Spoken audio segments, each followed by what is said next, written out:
আসসালামু আলাইকুম, সবাইকে স্বাগত জানাচ্ছি 10 মিনিট স্কুলের সাধারণ গণিত ক্লাসে। এবং আজকে আমরা হচ্ছে অধ্যায় 1 বাস্তব সংখ্যা এই টপিকটা দিয়ে শুরু করব। এই অধ্যায়টা দিয়ে শুরু করব বইয়ের প্রথম অধ্যায়। আজকে আমাদের প্রথম ক্লাস, সবকিছু প্রথম আর কি। এবং আমিও তোমাদের নতুন টিচার বলতে পারো, তোমার সাথে আমার প্রথম ক্লাস, তোমাদের সাথে আমার প্রথম দেখা। তো অনেক কথা বলবো, অনেক আলোচনা করব। ছোট চ্যাপ্টার, ইজি পড়াশোনা। আহ, আজকে ক্লাসটা প্রথম ক্লাস যেহেতু খুব বেশি প্রেশার দিব না। গল্পের মাধ্যমে যতটুকু পড়ানো যায় ততটুকু হচ্ছে আমরা আজকে পড়বো। আর নাইনের প্রথম দিকে তোমরা এখনো ক্লাস করতেছো, বেশ ভালো ব্যাপারটা। একটু আগে তোমাদের হায়ার ম্যাথ ক্লাস ছিল, হায়ার ম্যাথ ক্লাস করে এসে এখন জেনারেল ম্যাথ ক্লাস করতেছো। ভেরি গুড, ইনশাল্লাহ তোমরা সবাই একটু জয়েন হও, কিছুক্ষণের মধ্যে আমরা ক্লাসটা শুরু করবো। তোমরা অনেকেই হয়তো বা নতুন, আমাকে একদমই ছিল না, কখনোই দেখো নাই আমাদের 10 মিনিটের সাথেও তোমরা নতুন। তোমরা কিন্তু জানো যে আমরা মোটামুটি 8:30 ক্লাস হলো, আমরা 5-6 মিনিট আগে বা 4-5 মিনিট আগে ক্লাসটা শুরু করে দিই। তো আমাদের কাছে এখনো সময় আছে, 8:30টার কিছুক্ষণ পরে আমরা ক্লাসটা শুরু করে ফেলবো। যেহেতু আজকে প্রথম ক্লাস, একটু গল্প করব, একটু আড্ডা দিব বেশি। আহ তারপর পড়বো, ইম্পর্টেন্ট জিনিস পড়বো, এমসিকিউতে প্রচুর আসে যেগুলো, সেগুলো হচ্ছে আমরা আজকে পড়ার পরে শেষ করবো ইনশাল্লাহ। তো তোমরা জয়েন হতে থাকো। কমেন্ট কিন্তু অফ, কমেন্ট সবসময় অফ থাকবে না। তোমরা যারা নতুন আমাদের সাথে জয়েন হচ্ছ, তোমরা যারা আমাদের সাথে আগের স্টুডেন্ট, তোমরা আমাদের 10 মিনিট স্কুলে যারা আগের স্টুডেন্ট, তোমরা কিন্তু জানো আমাদের একটা কমেন্টের অপশন আছে বা ছিল। যে কমেন্টের স্টুডেন্টটা কিন্তু হচ্ছে আমরা অফ করে রেখেছি আপাতত। তার বেশ কয়েকটা কারণ আছে। অনেক দুষ্ট দুষ্ট বাবুরা হচ্ছে স্প্যামিং করে, তো পড়ার বাইরেও অন্য কথা বলে। তার জন্য হচ্ছে আমরা কমেন্টগুলো আপাতত অফ করে রেখেছি। কারণ আমাদের গত বছরে যে স্টুডেন্টরা রয়েছিল, যে সম্মানিত অভিভাবক যারা ছিলেন, তারা আমাদেরকে বলেছেন যে অনেক সময় অতিরিক্ত কমেন্টের জন্য অনেক সময় আমাদের মনোযোগের বিঘ্ন ঘটে আর কি। তো এটাই আমরা একটা সমাধান বের করছে। সেটা হচ্ছে আমরা এমন একটা অপশন তোমাদের হাতে দিব যে তোমাদের যখন মনে হবে এটা পড়া বুঝতে অসুবিধা হচ্ছে, তখন তুমি একটা কমেন্ট অন করে কমেন্ট করবা। তাছাড়া তুমি তোমার কমেন্টটাকে সুন্দর করে অফ করে রাখতে পারবে আর কি। তো এই একটা ফিচার আমাদের নতুন করে অ্যাড হবে। তার জন্য আমাদের হয়তো বা 1 সপ্তাহ অথবা 8 দিন 9 দিন সময় লাগতে পারে আর কি। 1 সপ্তাহ বেশি সময় লাগার কথা না। তো ইনশাল্লাহ কিছুদিনের মধ্যে তোমরা আবার সবাই কমেন্ট করতে পারবা।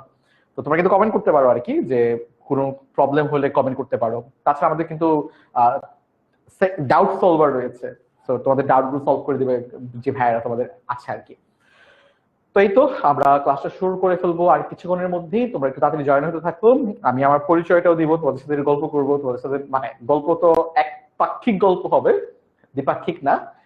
তোমরা খালি আমার গল্প শুনতে পারবো, আমি তোমাদের গল্প শুনতে পারবো না। বাট আমাদের কমিউনিকেশন একটা মাধ্যম, সে হচ্ছে পোল দেওয়াটা। আমরা পোল ফায়ার করবো, বেশ কয়েকটা পোল দিব। তোমরা হয়তোবা অনেকে পোল কি এটা জানো না, বা পোল কিভাবে অ্যান্সার করতে সেটাও জানো না। তো একটু পরে দিয়ে দিব, দিলেই তোমরা আসলে বুঝতে পারবা পোল আসলে কি। তো তোমরা যদি জয়েন হও, জয়েন হওয়ার পরে আমি একটা পোল দিয়ে দিব, তখন তোমরা বুঝতে পারবা। তো আর যারা আমাদের আগের স্টুডেন্ট রয়েছে, তোমরা তো জানো পোল আসলে কি, পোলে কিভাবে অ্যান্সার করতে হয়। কিছুই না, জাস্ট তোমাদের সামনে চলে আসবে পোলটা, তোমরা খালি অ্যান্সার করবা ইয়েস অথবা নো, অথবা 4টা অপশন যেটা কারেক্ট আর কি। তোমার যেটা মনে হয় এটা খালি ক্লিক করবা, দেখলেই বুঝবা আর কি। তো একটু জয়েন হতে থাকো। তার মধ্যে আমি তোমাদেরকে একটু বলি যে ক্লাস 9 এমন একটা সময়, খুবই খুবই ইম্পর্টেন্ট একটা সময় আর কি। মনে করো এই বয়সটা বা এই ক্লাসটাকে বলতে পারো যে কোনো কারোর জন্য একটা টার্নিং পয়েন্ট। টার্নিং পয়েন্ট কেন? কারণ যদি তোমাদের কখনো কোন বেসিকের দুর্বলতা থাকে, বা মনে করো তোমার আগের ক্লাসে তোমার একটু ল্যাকিংস ছিল, মনে করো তুমি একটু মনে হচ্ছে ভালো করে পড়ো নাই, অথবা একটু হেলাফেলা করছো, ক্লাস 9টা এমন একটা সময় যেখানে তুমি একটা ভালো স্পেস পাবা, একটা সময় পাবা তোমার নিজেকে ইমপ্রুভ করার জন্য, বা তোমার আগের যে দুর্বলতা গুলো ছিল এগুলোকে কাটিয়ে তোলার জন্য। তো যারা যারা আগে থেকে সিরিয়াস হয়ে যাবা তারা অ্যাকচুয়ালি অনেক ভালো করতে পারবা। দুই দিকই হয় আর কি। অনেক সময় দেখা যায় যে ক্লাস 9-এ ওঠার পরে আমাদের নিজেদেরকে অনেক বড় বড় ফিল হয়। আহ ভালো দিক খারাপ দিক দুইটাই রয়েছে। তো আমরা ট্রাই করব সবসময় ভালো দিকটাকে নেওয়ার জন্য, ভালো দিকগুলোকে প্র্যাকটিস করার জন্য। তো সবাই ট্রাই করবা, যাদের কোনো রকম দুর্বলতা রয়েছে প্রিভিয়াস ইয়ারে, প্রিভিয়াস ক্লাসগুলোতে, সেগুলো যেন এখান থেকে ওভারকাম করে ফেলতে পারো। কারণ ক্লাস 9-10 দুইটা বইয়ের সিলেবাস কিন্তু মোটামুটি শেষ করে ফেলা যায় আর কি। তো কারণ দুর্বলতা থাকলে সে আসলে খুব ইজিলি ওভারকাম করতে পারে ব্যাপারগুলোকে। আহ আমি হচ্ছে তোমাদের একটা পোল দিই। পোলটা দিয়ে হচ্ছে যে তোমরা কারা কারা হচ্ছে আমাদের 10 মিনিট স্কুলের নতুন, কারা কারা। যারা যারা নতুন তোমরা হচ্ছে ইয়েস দিবা যে ভাইয়া আমরা নিউ। আর যারা আমাদের ওল্ড ভাইয়ারা রয়েছে, ওল্ড বলতে বোঝাচ্ছে আমাদের যারা পুরান স্টুডেন্ট রয়েছে, ওল্ড বলতে এই যে ওল্ডটা মানে আমাদের যারা পুরান ভাইয়া পড়া রয়েছে, তারা বলবো যে না ভাই আমরা নতুন না, আমরা পুরান, আমরা নো নো নতুন না। আর যারা নতুন তারা একটা ইয়েস দিও, তাহলে আমার বুঝতে একটু ইজি হবে যে আমাদের সাথে একদম নতুন 10 মিনিট স্কুলে কারা কারা ক্লাস করছো আর পুরান কতজন আমাদের স্টুডেন্ট আছো আর কি, যাদের তো অনেক কিছুই ধারণা আছে আর কি। তো আমি একটা পোল ফায়ার করছি, তোমরা একটু পোলে অ্যান্সারটা করে ফেলো, তাহলে তোমাদের পোল সম্পর্কে একটা ধারণা হয়ে যাবে যে পোলটা আসলে কিভাবে কাজ করে, পোলটা আসলে দেখতে কেমন। ওকে, ঠিক আছে, আমাদের পোলটা কিন্তু একটু পরে তোমাদের কুইজটা শুরু হয়ে যাবে বা তোমাদের কাছে পোলটা চলে আসবে। আমি তোমাদের অনেকের কমেন্ট পড়তে পারতেছি না, মানে কমেন্ট পড়াটা কিন্তু মানে এজ এ টিচার আমার জন্য অনেকখানি হেল্পফুল, কারণ তোমাদের সাথে আমার যোগাযোগের একটাই মাধ্যম ছিল, সেটা হচ্ছে কমেন্ট, যে কোনো কিছু, যে তোমরা কার নাম কি, কে কোন স্কুল থেকে আছো। তো এটা অফ হয়ে গেছে, তো তোমাদের থেকে আমার বেশি কষ্ট লাগতেছে আর কি, কারণ তোমরা কে কোন স্কুলে আছো এখন, তোমাদের নাম কি। আমি আমার পুরান স্টুডেন্টদের হয়তোবা তোমাদের সাথে আমার আসলে কখনো দেখাও হয় নাই, যারা আমাদের পুরান স্টুডেন্ট আছো তারাও আমাকে চিনো না, যারা নতুন স্টুডেন্ট আছো তারাও আমাকে চেনো না। তো এটা একটা বেটার ব্যাপার যে এখানে আসলে কোনো কিছু নাই আর কি। যেমন একটা ক্লাস 10-এ যখন ক্লাস নিচ্ছিলাম তখন বলতেছিলাম যে হ্যাঁ আমি তখন আমার পুরান স্টুডেন্টদেরকে আমি চিনি, কারণ আমি তো গত বছর 9-এ ক্লাস নিয়েছি। তো তাদের যদি খুব অল্প ক্লাস নেওয়া হয়েছিল, তো এবার ইনশাল্লাহ আমি 9-10 পুরো বছরই ক্লাস নেবো ইনশাল্লাহ। তো তোমাদের সাথে হচ্ছে আস্তে আস্তে পুরো বছরে একটা জার্নি হবে এবং আশা করি তোমাদের সাথে আমার পরিচয় এটা সুন্দর করে হয়ে যাবে আর কি। আচ্ছা, তাছাড়া যদি দেখতে চাই আরেকটা পোল দিই যে তোমরা কারা কারা আমাকে প্রথমবার দেখতেছো, যারা যারা প্রথমবার দেখতেছো তারও একটা ইয়েস দিও সেম ভাবে যে আমাকে প্রথমবার দেখতেছো, আগে কখনো দেখোই নাই। আর যদি একটু চিনে থাকো, ভাইয়ের নাম একটু জেনে থাকো, তাহলে নো দিও। এটা পোল হয়ে যায়, এটা এক্সারসাইজ হতে থাকো আজকে। তো আমার ধারণা তোমরা আমাকে কেউ চেনার কথা না, মানে তোমাদের ক্লাস কখনো নেই, ক্লাসে 8-এ তোমরা বৃত্তি পরীক্ষা দিয়েছো, তারপর 9-এ উঠলা, রাইট? বিভাগ পরিবর্তন হয়েছে তোমাদের, মানে বিভাগ এসেছে নতুন করে, অনেক কিছু তোমাদের লাইফে হয়ে গেছে। এবং তোমরা যারা যারা ভাইয়াপুরা এখন আমাদের ক্লাস করতেছো, আমি ধরে নিচ্ছি তোমরা আসলে খুব সিরিয়াস ভাইয়াপুরা, মানে খুব সিরিয়াস বাচ্চারা এবং খুবই ভদ্র ভালো বাচ্চারা। কেন ভালো বাচ্চারা? কারণ আজকে হচ্ছে জানুয়ারি 12 তারিখ, তোমরা 9-এ পড়ো, তারপর তোমরা আজকে বসে অনলাইনে আমার ক্লাসটা দেখতেছো, তার মানে তোমরা আসলে সিরিয়াস। আমি যে দোয়া করব তোমার এই সিরিয়াসনেসটা যেন সারা বছর থাকে এবং সারা জীবন থাকে, এই ব্যাপারটা জাস্ট ধরে রেখো। আমি খালি এতটুকু যাবো, আর কিছুই যাবো না তোমাদের কাছে, ঠিক আছে? তো এই তো মোটামুটি হচ্ছে আমাকে 60% বাচ্চারা আজকে নতুন দেখতেছো, আর 40%-এর মতো হচ্ছে আমাকে আগেও দেখেছো কোনো না কোনো একটা জায়গায়। তো আমার পরিচয়টা আমি দিয়ে দিই, আমার নাম হচ্ছে আদিত্য আল রাজি। আমি 10 মিনিট স্কুলের 9-10, 11-12 মানে কলেজ, আর হচ্ছে এডমিশনের ক্লাস নিয়ে থাকি। এই জন্য তোমরা কখনো আমাকে দেখো নাই, কারণ আমি 8-এ ক্লাস নেই না, বা 6-7-8-এ আমার ক্লাস নেওয়া হয় নাই। 9-10 আজকে 9-এ তোমার ফার্স্ট পাচ্ছ, তারপর 10-ও পাবা ইনশাল্লাহ, তারপর কলেজেও পাবা, একদম এডমিশন পর্যন্ত পাবা। এই এতটুকুই আমার পরিচয়। আমি এখন পড়াশোনা করছি ঢাকা ইউনিভার্সিটিতে অ্যাপ্লাইড ম্যাথমেটিক্স ডিপার্টমেন্টে, মানে আমার সাবজেক্টটা হচ্ছে ম্যাথের, অ্যাপ্লাইড ম্যাথের। আর এখন আমার 4th ইয়ারের ফাইনাল চলতেছে, আমার পরীক্ষা চলে, কালকে পরীক্ষা ছিল একটা, সামনে আবার একটা পরীক্ষা আছে, আর এর মধ্যে তোমাদের ক্লাসও নিচ্ছে। আর এই তো আমার কলেজ ছিল তোমার ঢাকা কলেজ, আর স্কুল ছিল মতিঝিল মডেল, এগুলো দেওয়া আছে, এগুলো জাস্ট বলে দিলাম আর কি। আমার স্কুলের কেউ আছো? আচ্ছা, থাকলে হাই দিও। তো আমরা আজকে হচ্ছে বাস্তব সংখ্যা পড়বো। তো বাস্তব সংখ্যার বেসিক আলোচনা, মানে এগুলো খুবই ইজি পড়া, মানে আজকের প্রথম অধ্যায়টা খুবই ইজি, আজকের ক্লাসে বিশেষ করে আরো বেশি ইজি। তাও আস্তে আস্তে আমরা আড্ডা দিতে দিতে পড়বো। আজকের ক্লাসটা বললাম তো আড্ডা দিতে দিতে পড়া হবে, বাট অনেক কিছু শিখবো, ইম্পর্টেন্ট অনেক কিছু আছে।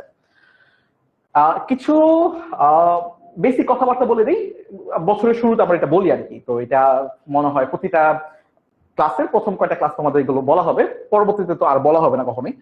সেটা হচ্ছে কারণ শুরুতে তো আমাদের সাথে অনেক নতুন ভাইয়ারা পড়ে আছো, তোমরা অনেকেই জানো না আমাদের অনেক কিছু সম্পর্কে। যেমন ক্লাস রুটিন কোথায় পাবা, আমাদের অ্যাপেই কিন্তু সব রুটিন গুলো দেওয়া আছে সুন্দর করে, তোমরা এখান থেকে গেলেই সব দেখতে পারবা। যেমন আপকামিং ক্লাস তোমার কি কি আছে এখানে দেখতে পারবা, তারপর পুরা মাসের রুটিনটা যদি তুমি দেখতে চাও তাহলে যে ফুল রুটিন দেখুন, এখানে তুমি ক্লিক করলেই দেখতে পারবা আর কি তোমার রুটিন গুলো। ঠিক তেমনি ভাবে আমাদের কিন্তু একটা ফেসবুক গ্রুপ রয়েছে, আই থিঙ্ক তোমরা ফেসবুক গ্রুপে অ্যাড হয়েছো সবাই। ফেসবুক গ্রুপটা কি? ফেসবুক গ্রুপে হচ্ছে আমাদের একটা প্রাইভেট একটা গ্রুপ রয়েছে, যেখানে কিনা আমাদের যে স্টুডেন্ট আমাদের সাথে তোমরা এখন যারা ক্লাস করতেছো শুধুমাত্র তোমরাই থাকবা, আর ওইখানে তোমাদের যত রকম কনফিউশন, যত ধরনের তোমাদের ডাউট থাকে, সেখানে তোমরা এটা জাস্ট গ্রুপে পোস্ট করবে আর কি। তো আমরা এখানে তোমাকে সলিউশন দেওয়ার চেষ্টা করবো বা দিব আর কি ইনশাল্লাহ। তো এটা একটা ভালো দিক, কারণ তোমরা তো যে কোনো সময়, এখন ক্লাসে আমি তোমাকে পড়াচ্ছি, তুমি রাত 2টার সময় মনে করো একটা জিনিস পড়তেছো, 2টা বলবো না কখনই, সরি 2টা না, মনে করো দুপুর 2টার সময় তুমি একটা জিনিস পড়তেছো, তখন তুমি আমাকে পাবা না, আমি তো ক্লাস নেই সন্ধ্যার সময়। তখন তুমি কিভাবে ব্যাপারটা, প্রবলেমটা সলভ করবা, গ্রুপে জাস্ট পোস্ট করে দিবা, তাহলে তোমার হচ্ছে সলিউশন তুমি পেয়ে যাবে ইনশাআল্লাহ। তো এটা একটা ইন্টারেস্টিং জিনিস তোমাদের গ্রুপটা। ঠিক তেমনি ভাবে একটা নোটিশ রয়েছে, নোটিশগুলো চেক করবা। বিভিন্ন সময় দেখা যায় আমাদের ক্লাস হয়তো বা ক্যান্সেল হচ্ছে, বা অনেক সময় তো অনেক ইনসিডেন্ট ক্লাস নাও দিতে পারে, বিভিন্ন রকম ইম্পর্টেন্ট যত নোটিশ রয়েছে সবকিছু হচ্ছে আমরা এখানে দিয়ে দেবো তোমাদেরকে। যে কোনো কিছু মনে করো নতুন পিডিএফ আপলোড হয়েছে, নতুন একটা ক্লাস অ্যাড হয়েছে, ওই সবকিছু তুমি এখানে পেয়ে যাবা। ঠিক আছে? তো তোমরা তো জানো যে আমাদের অ্যাপের মধ্যে কিন্তু রেকর্ড ক্লাস পেয়ে যাবা, ক্লাসের স্লাইড পেয়ে যাবা, সবকিছু পেয়ে যাবা। তো এখানে তোমার সব যাবতীয় যা যা আছে সব নোটিশ বোর্ডে চলে আসবে, যে নতুন কিছু অ্যাড হয়েছে কিনা, নতুন কিছু বিয়োগ হয়েছে কিনা, সবকিছু। আর একটা মজার ব্যাপার, টেন তোমার হচ্ছে একটা স্টাডি পার্টনার বলতে পারো, আমাদের একটা এআই চ্যাটবট, এবং খুবই কিউট দেখতে। একটা বাচ্চাকালে একটা কার্টুন দেখছিলাম, এনিমি টাইপের একটা কার্টুন, এরকম একটা রোবট ছিল সাদা রঙের, এরকম নাদুস নুদুস একটা রোবট ছিল, ওটার মতো একটা দেখতে এটা ফেসটা। তো এটা কথা মনে পড়ে গেছিল, তোমার দেখছো কিনা মনে নেই, আমার একটা রোবট ছিল আর কি টাইপের একটা কার্টুন, আমার কার্টুনটার নামও মনে নেই, কিন্তু এটা দেখে হচ্ছে মনে পড়লো, সুন্দর ছিল, কিউট, সাদা রঙের, একদম ধবধবে সাদা। ওকে, তারপর এই তো মোটামুটি আমাদের এই কথাগুলো বলা হয়েছে, যে আমাদের ডাউট সলভ ক্লাস হবে জানুয়ারি মাসে, ফেব্রুয়ারি মাসে, তো এই ডেটগুলো তোমাকে দেওয়া আছে। ওকে, ঠিক আছে, মোটামুটি হচ্ছে আমরা ক্লাস করার জন্য মোটামুটি রেডি, যা যা দেখানোর কথা ছিল দেখাই হয়েছে, মানে এক্সট্রা কিছু। এখন আমরা জাস্ট ক্লাস করবো। তো আমরা একটা গাছ দেখতে পাচ্ছি, এটা ট্রি বলা হয়, একটা ডায়াগ্রাম, বাস্তব সংখ্যা, বিভিন্ন কিছু আমরা এখান থেকে দেখবো, যে বাস্তব সংখ্যার আসলে দুইটা পার্ট রয়েছে, একটা তোমার মূলত, আর একটা তোমার হচ্ছে অমূলত। ভাই মূলত কি অমূলত কি জানি না, হ্যাঁ জানাবো, একটু পর জানাবো, আই থিঙ্ক তোমরা জানো না, তো বাট আমরা জানাবো মূলত কি অমূলত কি।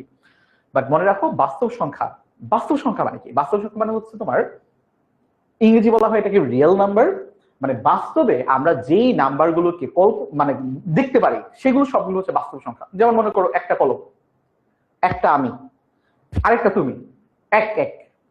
তারপর কি বলতে পারি, তোমার এই একটা, এটাও একটা কলম, এটা একটা তোমার হচ্ছে সাইড চেঞ্জার, ক্যামেরা রয়েছে, এখানে কি একাধিক কোনো কিছু নাই? যেমন মনে করো তোমার এই একটা টিস্যু, দুইটা টিস্যু, তিনটা টিস্যু, চারটা টিস্যু, পাঁচটা টিস্যু, সবকিছু আবার ভরে দিচ্ছে, এগুলো নষ্ট হবে না আর কি। তো এই যে 5টা টিস্যু, 5, এটার বাস্তব সংখ্যা, তোমার এখানে 5টা টিস্যুর বাস্তবে অস্তিত্ব আছে, এই যে অস্তিত্ব আছে এগুলো, এইটা হচ্ছে তোমার অ্যাকচুয়ালি বাস্তব সংখ্যা। ঠিক তেমনি ভাবে তোমার এখানে মনে করো এই যে একটা মার্কার, দুইটা মার্কার, তিনটা মার্কার, রাইট? এই সব কিছু হচ্ছে আমি বাস্তবে ফিল করতে পারি। মোটামুটি হচ্ছে এই ব্যাপারগুলোকে বলবো হচ্ছে আমাদের বাস্তব সংখ্যা। এখন বাস্তব সংখ্যা কি কি হইতে পারে? যেমন চিন্তা করো, আমি তোমাকে 1, 2, 3, 4, 5, 6 এগুলো সবগুলো কি ধনাত্মক সংখ্যা মনে হচ্ছে না? বাস্তব সংখ্যা ধনাত্মক সংখ্যা, ওকে ঠিক আছে। মনে করো আমার কাছে কিছুই নেই, আমার হাতে কি আছে? কিছু নাই। আমার হাতে কয়টা কলম আছে? আমার হাতে কয়টা কলম আছে বলো তো? আচ্ছা আমার হাতে কয়টা আপেল আছে? খাইতে ইচ্ছে করতেছে? আপেল কয়টা আছে? খাইও আপেল খেয়ে, হ্যাঁ আপেল আছে। তুমি বলতে পারি না শূন্যটা আপেল আছে, 0 আপেল, মানে নো আপেল, রাইট? 0। তার মানে 0কে আমি আসলে প্রকাশ করতে পারতেছি, তার মানে 0 একটা বাস্তব সংখ্যা। ক্লিয়ার? আর কি কি হইতে পারে, আর কি কি হইতে পারে, আমি কি কি ভাবতে পারি? মনে করো তোমার ফ্রেন্ড তোমার থেকে, মনে করি তোমার ফ্রেন্ড, এটা তোমার ফ্রেন্ড তোমার থেকে 5 টাকা ধার নিচ্ছে। হ্যাঁ, এখন কি কেউ 5 টাকা ধার নেয়? মনে করো তোমার ফ্রেন্ড তোমার থেকে 5 টাকা ধার নিচ্ছে, তাহলে এটাকে আমরা কিভাবে প্রকাশ করতে পারি? মানে তার কাছে আসলে কত টাকা আছে, বা সে তোমার থেকে কত টাকা পায়, এরা বলতে পারি না আসলে -5 বা ঋণাত্মক, ঋণে আছে ঋণাত্মক, ঋণ থেকে কিন্তু আসলে ঋণাত্মক ব্যাপারটা, ঋণ না হয় না যে ঋণ নিছি আমি, তার মানে কেউ একজন আমার থেকে 5 টাকা পায়, অথবা মনে করো তুমি তোমার ফ্রেন্ড থেকে 5 টাকা নিছো, তুমি তোমার ফ্রেন্ড থেকে 5 টাকা নিছো, তার মানে বলতে পারি হচ্ছে -5, এই টাকাটা তোমার না, তুমি নিছো আরেকজনের থেকে।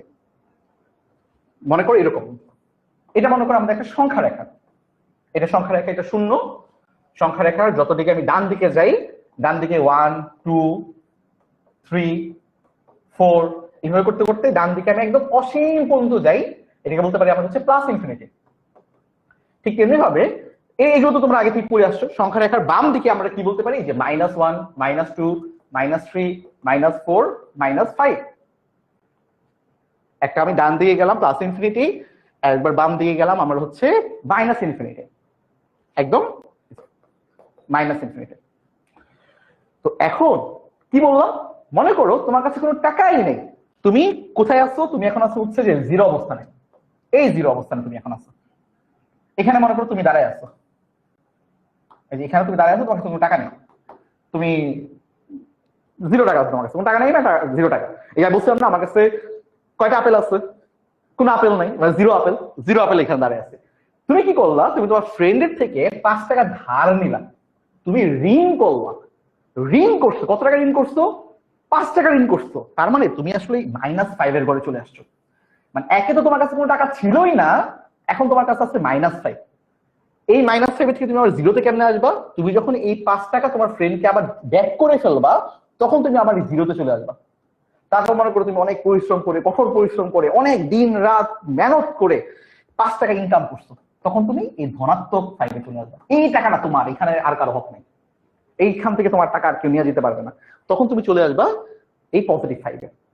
ব্যাপারটা কি বুঝতে পারতেছো? তার মানে এখান থেকে এখানে আসলে তোমার আসলে কত টাকা ইনকাম করা লাগবে, দিন রাত পরিশ্রম মেহনত করে 10 টাকা ইনকাম করা লাগবে। এবং 10 টাকা ইনকাম করা কিন্তু কঠিন আছে, হ্যাঁ হ্যাঁ। তো আস্তে আস্তে ইনশাল্লাহ তোমরাও টাকা ইনকাম করা শুরু করবা। আচ্ছা, তো আশা করি বুঝতে পারছো নর্মাল ব্যাপার আর কি। যে তাহলে কি বুঝলাম, তাহলে ধনাত্মক নাম্বার যেটা আমি কল্পনা করতে পারতেছি, কল্পনা না অ্যাকচুয়ালি, যেটা আমি আসলে বাস্তবে অ্যাপ্লাই করতে পারতেছি, সেটাও আমাদের বাস্তব সংখ্যা। কোন আপেল নাই, শূন্য, তার মানে শূন্য একটা বাস্তব সংখ্যা। আমি দেখতেছি যে আমার বাস্তব জীবনে এই ঋণাত্মকেরও একটা কাজ আছে, মানে বিভিন্ন কিছু আমি আসলে নেগেটিভ নাম্বার দিয়ে আসলে বুঝতে পারি, তাহলে নেগেটিভ নাম্বার একটা বাস্তব সংখ্যা, তাই না ভাইয়া? ভগ্নাংশ অথবা ফ্র্যাকশন বা দশমিক সংখ্যা কি বাস্তব সংখ্যা? দেখি তো, চিন্তা করে দেখি, একটু চিন্তা করে দেখি। মনে করো হ্যাঁ, মনে করো এই যে টিস্যু, কয়টা টিস্যু ভাইয়া? একটা টিস্যু। আচ্ছা, এই একটা টিস্যুকে আমি ছিঁড়ে ফেললাম ভাইয়া, কয়টা টিস্যু? এটা অর্ধেক টিস্যু, হাফ। একের অর্ধেক, একের অর্ধেক মানে কি? একের অর্ধেক মানে হচ্ছে তোমার এই যে 1/2, হাফ মানে কত? 0.5। একের অর্ধেক, এই যে এইটা একটা অর্ধেক, এটা একটা অর্ধেক, তাই না? অর্ধেক টিস্যু, অর্ধেক টিস্যু। এবার এই অর্ধেকটাকে আমি আরো অর্ধেক করে ফেলি, আরো অর্ধেক করে ফেললাম। এটা দিলে কি হয়ে গেল? এটা অর্ধেকেরও অর্ধেক, অর্ধেকের অর্ধেক মানে কত? 1/4, মানে 1/4 ভাগের 1 ভাগ। এই যে 1 ভাগ, 1 ভাগ, 2 ভাগ, আরো 2 ভাগ এখানে আছে, যে কইরা আছে এখানে। এটা মানে কত? 0.25। ঠিক তেমনি ভাবে এটাকে তুমি আরো অর্ধেক করো, আরো অর্ধেক হয়ে গেল, মানে 1/4 এর অর্ধেক মানে 1/8 হয়ে যাবে। এটা মানে কত? 0.125। তার মানে আমরা বুঝতেছি এই যে দশমিক সংখ্যা, এই দশমিক সংখ্যাগুলোর আমার বাস্তবে অ্যাপ্লিকেশন আছে, এগুলোকে আমি বাস্তবে আসলে পাইতে পারি। বাস্তবে আমরা এই যে এই দেখো একদম বাস্তব উদাহরণ, এগুলোই দশমিক। এই যে এটার মানে 0.125%, এই একটা টিস্যুর 0.125% হচ্ছে যে এটা। তোমার যদি কেউ কখনো বলে ভাইয়া আমাকে একটা 0.125 টিস্যু দাও তো, না একটা টিস্যু না, কিন্তু আমরা নর্মালি কি চাই, ভাইয়া একটা টিস্যু দাও, ভাইয়া একটা টিস্যু দাও, ভাইয়া দুটো টিস্যু দাও তো, ভাইয়া তিনটা টিস্যু দাও তো। বাট মনে করো তোমাকে একজন বললো যে ভাইয়া আমাকে 0.125 একটা টিস্যু দাও তো, তখন তুমি কি করবা? একটা টিস্যুকে 8টা ভাগ করবা, 8টা ভাগ করে একটা ভাগ করে ধরাই দিবা, এই নে এই টিস্যু দিয়ে তুই কি করবি কর। তো আশা করি বুঝতে পারছো ব্যাপারগুলো। তার মানে ভগ্নাংশের আমাদের কাজ আছে, রাইট? তার মানে এই ভগ্নাংশ অথবা দশমিক সংখ্যাগুলো আসলে একটা বাস্তব সংখ্যা। তার মানে আমরা বুঝতেছি এখন পর্যন্ত আমাদের আসলে যত কিছু দেখি সবই আসলে বাস্তব সংখ্যা। এইগুলোকে বলা হয় তোমার রিয়েল নাম্বার। ভাইয়া এটাকে আলাদা করে বাস্তব সংখ্যা রিয়েল নাম্বার বলার কি আছে? তাহলে বাস্তব সংখ্যা আছে, অবাস্তব সংখ্যাও কি আছে? অ্যান্সার হচ্ছে ইয়েস, অবাস্তব সংখ্যাও আছে। এটাকে আমরা কাল্পনিক সংখ্যা বলি। এটা হচ্ছে কমপ্লেক্স নাম্বার, একটা রিয়েল নাম্বার, একটা কমপ্লেক্স নাম্বার।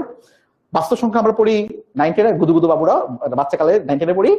আর তোমার যখন বড় হয়ে যাবে কলেজে কি পড়বা হচ্ছে কমপ্লেক্স নাম্বার। এবং কমপ্লেক্স নাম্বারের অ্যাপ্লিকেশনটা অনেক বড়। মূলত আসলে কমপ্লেক্স নাম্বারই এগুলোর সবকিছু পার্ট। এগুলো এখন ডিটেলসে যাচ্ছি না আর কি। বাট একটা বাস্তব সংখ্যা আছে আর একটা অবাস্তব সংখ্যা আছে, এগুলো কমপ্লেক্স নাম্বার থেকে এগুলো আসে আর কি। তো মাথায় রাখো আর কি, বাস্তব সংখ্যা একটা জিনিস আছে, আরেকটা জিনিস আছে, এটা হচ্ছে অবাস্তব সংখ্যা বা কাল্পনিক সংখ্যা, ইমেজিনারি নাম্বার। একটা রিয়েল নাম্বার যেটা বাস্তব সংখ্যা, একটা হচ্ছে ইমেজিনারি নাম্বার, কাল্পনিক সংখ্যা। কাল্পনিক সংখ্যা তোমার আছে, বাট কাল্পনিক সংখ্যাটা কি এটা আরো বেশি ইন্টারেস্টিং। আমরা যখন কলেজে যাবো তখন আমরা এটা পড়বো, ঠিক আছে? তো আপাতত আমরা এতটুকুই পড়বো। তো এটাই তোমাকে এখন দেখাইলাম যে আসলে আমাদের এই বাস্তব সংখ্যার মধ্যে কি কি আছে। দেখো, পূর্ণ সংখ্যা আছে, ভগ্নাংশ আছে, ধনাত্মক আছে, শূন্য আছে, ঋণাত্মক আছে, তারপর তোমার হচ্ছে যে মৌলিক আছে, যোগ, এগুলো আস্তে আস্তে পড়বো আর কি। প্রকৃত অপ্রকৃত কি, মিশ্র কি, সসীম অসীম, এগুলো কি, এগুলো আস্তে আস্তে পড়বো আর কি। বাট মূল কথায় আমরা যেটা বুঝলাম, মোটামুটি আমার রেগুলার লাইফের অ্যাপ্লিকেশনের জন্য যতগুলো সংখ্যা আছে সবগুলো আসলে বাস্তব সংখ্যা। এখন এই মূলত আর অমূলত এটা নিয়ে একটু পরে আলোচনা করবো। এইটাই হচ্ছে আমাদের স্টার্ট টপিক আজকের ক্লাসে আমাদের এটাই হচ্ছে স্টার্ট টপিক, এবং এই অধ্যায়ের এটাই হচ্ছে স্টার্ট টপিক। মানে শুধু আজকের ক্লাসের স্টার্ট টপিক না, এই অধ্যায়ের একটা স্টার্ট টপিক হচ্ছে মূলদ এবং অমূলদ সংখ্যা, যেটা কিনা আমরা একটু পরে দেখবো। তার আগে আমাদের বেশ কয়টা জিনিস শিখার আছে। স্বাভাবিক সংখ্যা কাদের বলা হয়, তারপর মৌলিক সংখ্যা কাদের বলা হয়, যৌগিক সংখ্যা কাদের বলা হয়, এগুলো আস্তে আস্তে হচ্ছে আমরা ডেফিনেশন গুলো আমরা দেখবো। তার আগে আরেকটা কথা বলে রাখি, সেটা হচ্ছে তোমার ম্যাথ ক্লাস। আমার ম্যাথ ক্লাস করার জন্য তোমরা অবশ্যই 2টা খাতা বানাবা। কয়টা খাতা? 2টা। আমি প্রতিটা ক্লাসে সবসময় এটা বলি, আমার স্টুডেন্টরা মানে, এবং তোমরা যেহেতু আমার প্রথম ক্লাস করতেছো, আমার সাথে তোমাদের আসলে কখনোই দেখা হয় নাই, তো তোমাদের এটা মানা উচিত। আমি আশা করি তোমরা এটা মানবা। 2টা খাতা অবশ্যই বানাবা। একটা খাতা হবে তোমার হচ্ছে ক্লাস নোট তোলার জন্য। আমি যে ক্লাসে তোমাকে যা যা পড়াইলাম, যা যা বলতেছি, এগুলো সুন্দর করে নোট করে ফেলবা, তাড়াহুড়া করে, যত বাজে লেখা হোক, খালি লেখা বুঝতে পারলে হয়েছে। পরবর্তী জন্য তুমি দেখে বুঝতে পারো তোমার লেখাটা, যা যা আছে ক্লাসে লিখে ফেলবা। এত সুন্দর করে সাজায় গুছায় লিখার দরকার নেই, যেমনে পারো লিখবা, লেখা বাজে হোক সমস্যা নেই, একদম সুন্দর করে লিখবা। সেকেন্ড যে নোটটা, এটা হচ্ছে প্রথম খাতা, প্রথম নোট। এটা হচ্ছে ক্লাসের টপিক গুলো থাকবে, ক্লাসে যা যা পড়ানো হচ্ছে এগুলো তোমার নোট থাকবে প্রথম খাতায়। দ্বিতীয় খাতাটা হবে তোমার খাতা, তোমার নোট। ওখানে তুমি সুন্দর করে বইয়ের যত উদাহরণের ম্যাথ আছে, বইয়ের যত অনুসরণের ম্যাথ আছে, প্রতিটা ম্যাথ যেন তোমার ওই খাতায় থাকে। একটা অধ্যায়ের, ওই অধ্যায়ের বইয়ের উদাহরণে যতগুলো ম্যাথ আছে, অনুসরণের যতগুলো ম্যাথ আছে, সবগুলো ম্যাথ যেন তোমার ওই সেকেন্ড খাতায় থাকে। এতে কি সুবিধা হবে সেটা শুনো। তোমার নিজের খাতা, তুমি নিজে লিখছো, তুমি যখন ম্যাথটা করতেছো তখন কিন্তু তুমি বুঝতে পারছো যে এই ম্যাথে তোমার কোনো একটা প্রবলেম আছে, অথবা এই ম্যাথটাকে তুমি সলভ করতে গেলে কোথাও আটকেছো, কিভাবে সমস্যা হয়েছে, এটা সুন্দর করে নোট করে রাখবা, সাইডে নিয়ে রাখবা। পরীক্ষার আগে তোমার এটা প্রচুর হেল্প করবে। আমাদের ভালো স্টুডেন্ট এবং খারাপ স্টুডেন্টদের যাদের রেজাল্ট, এটা তো আমরা বলি ভালো খারাপ, তাই না? এদের একটা মূল পার্থক্য এটাই থাকে যে ভালো স্টুডেন্টরা পরীক্ষার আগে সময়টাকে খুব সুন্দরভাবে ইউটিলাইজ করতে পারে। সে প্রতিটা টপিক খুব সুন্দরভাবে রিভিশন দিয়ে দিতে পারে, যেটা কিনা হচ্ছে আমাদের নাম্বার কম পাই তারা এটা পারি না। তারা কিভাবে পারে? তাদের সবারই একটা সুন্দর নোট থাকে, নিজের হ্যান্ড নোট থাকে। এই কাজটা তোমার বছরের শুরু থেকে প্র্যাকটিসটা করতে হবে। নিজের হ্যান্ড নোট করবা। হ্যান্ড নোটে কি থাকবে? বইয়ের যত উদাহরণের ম্যাথ আছে সবগুলো থাকবে, বইয়ের অনুশীলনের যতগুলো ম্যাথ আছে সবগুলো এখানে থাকবে। পরীক্ষার আগের রাতে তোমার কাজ হবে এই খাতাটাকে বারবার দেখে যাওয়া, যেখানে যেখানে যেগুলো তোমার মনে হবে, কারণ পরীক্ষার আগে তো ভাই তুমি সব করতে পারবা সব করতে বলো, এবং সব করা তোমার লাগবেও না। তোমার যেগুলোকে মনে হবে তোমার অসুবিধা হচ্ছে, তোমার বুঝতে প্রবলেম হচ্ছে, কোন একটা টপিকে, কোন একটা ম্যাথের একটা পার্টিকুলার পয়েন্টে তুমি আটকে যাচ্ছ, এগুলো বেশি করে ফেলবা। দেখবে এগুলি পরীক্ষায় আসবে, ওগুলো তুমি ভালো পারবা ইনশাল্লাহ। ঠিক আছে? তো 2টা নোট অবশ্যই বানাবা। আর ওই প্রথম নোটে তো যে বেসিক থাকবে, ওগুলো যদি একটু ভুলে যাও তখন ওই প্রথম নোটে ফেরত আসবা, যে ভাই একটু বেসিকটা দেখে আসি, তো বেসিকটা যেন কি বুঝছিল, ম্যাথ যদি ভুলে যাও আর কি, বেসিকটা যদি ভুলে যাও। তো এরকম 2টা নোট বানাবা। হয়তোবা তোমরা একটা করে খাতা কিনছো, বাট আরেকটা খাতা কিনে ফেলো, অথবা বানাই ফেলো, দিস্তা তাড়াতাড়ি কিনে বানাই ফেলো। কাগজ যেমনই হোক, খাতা 2টা হওয়া লাগবে। ঠিক আছে? ওকে। আর লেখা তোমার যেমনই হোক, সমস্যা নাই। ওকে। তারপর লেখা সুন্দর করে ট্রাই করো। অভিভাবকরা পছন্দ করে আর কি, আমাদের বাবা মারা কিন্তু লেখা সুন্দর পছন্দ করে, বাট তাড়াহুড়ো করে লিখতে গেলে কিন্তু লেখা সুন্দর করা ডিফিকাল্ট। পরীক্ষার হলে কিন্তু আসলে আমরা অনেক সুন্দর করে লিখে অনেক তাড়াতাড়ি লিখতে পারি, এটা একটু ডিফিকাল্ট। তো একটু কিছু স্যাক্রিফাইস করাই লাগে আমাদের। আচ্ছা, এবার আমরা পড়বো হচ্ছে তোমার স্বাভাবিক সংখ্যা অথবা ন্যাচারাল নাম্বার, অথবা আমরা এগুলোকে বলতে পারি কাউন্টিং নাম্বার, যেগুলো আমরা আসলে গণি নর্মালি, যেগুলো আসলে গণি আর কি, বা যেগুলো আসলে নর্মালি আমরা গুনতে পারি। যেমন মনে করো 1 2 3 4 5 6 7 8, 10টা গরু, 20টা ছাগল, 30টা হাঁস, 100টা মুরগি। এগুলো হচ্ছে তোমার কাউন্টিং নাম্বার, বা যেগুলোকে আমরা বলতে পারি হচ্ছে ন্যাচারাল নাম্বার। ন্যাচারাল নাম্বার কারা? এরকম সকল ধনাত্মক অখণ্ড মানে পূর্ণ একদম পূর্ণ সংখ্যা। অখণ্ড সংখ্যাই স্বাভাবিক সংখ্যা। সকল ধনাত্মক অখণ্ড সংখ্যাই স্বাভাবিক সংখ্যা, মানে 1 2 3 4 5 6। স্বাভাবিক সংখ্যাগুলো সাধারণত গণনাকারী সংখ্যা, যে কাউন্টেবল নাম্বার বললাম না, কাউন্ট করতে পারবো আমরা, স্বাভাবিক সংখ্যার সেটকে এন দ্বারা প্রকাশ করা হয়। তোমরা হয়তোবা আজকেই সেট পড়ছো, রাইট? সেট আর ফাংশন হয়তোবা শোভন ভাই তোমাদের ক্লাস নিচ্ছেন, হায়ার ম্যাথে সেট নিয়ে একটু ধারণা তোমাদের আছে আর কি। তো ওই সেটটাকে বলা হয় তোমার হচ্ছে এন দিয়ে প্রকাশ করা হয়। আজকেই তোমরা মনে হয় সেট পড়ছো, কাজে লেগে গেছে যে এন। তাহলে এন এর উপাদানগুলো কি হবে? 1 2 3 4 এরকম করে, এক থেকে শুরু করে যতগুলো কাউন্টেবল নাম্বার আছে সবকিছু যাবে আর কি। ইনফিনিট, দেখো এটা কিন্তু অসীম সেট। তোমার মনে হয় আজকে অসীম সেট কাকে বলা হয়, সসীম সেট কাকে বলা হয়, এগুলো পড়ছো তাই না? অসীম মানে যার উপাদান সংখ্যার কোনো শেষ নাই। দেখো তো, এক থেকে যদি আমি কাউন্ট করা শুরু করি, 1 2 3 4 5 6 7 8 9 10 11 12, এভাবে করতে করতে করতে 100, এভাবে করতে করতে 1000, এভাবে করতে করতে 1 লাখ, 1 কোটি, 2 কোটি, 3 কোটি, 100 কোটি, 500 কোটি, 1000 কোটি, 3000 কোটি, যাইতে থাকবো না, যাইতে থাকবো না, যেতে শেষ আছে কখনো? কোনো শেষ আছে এটার?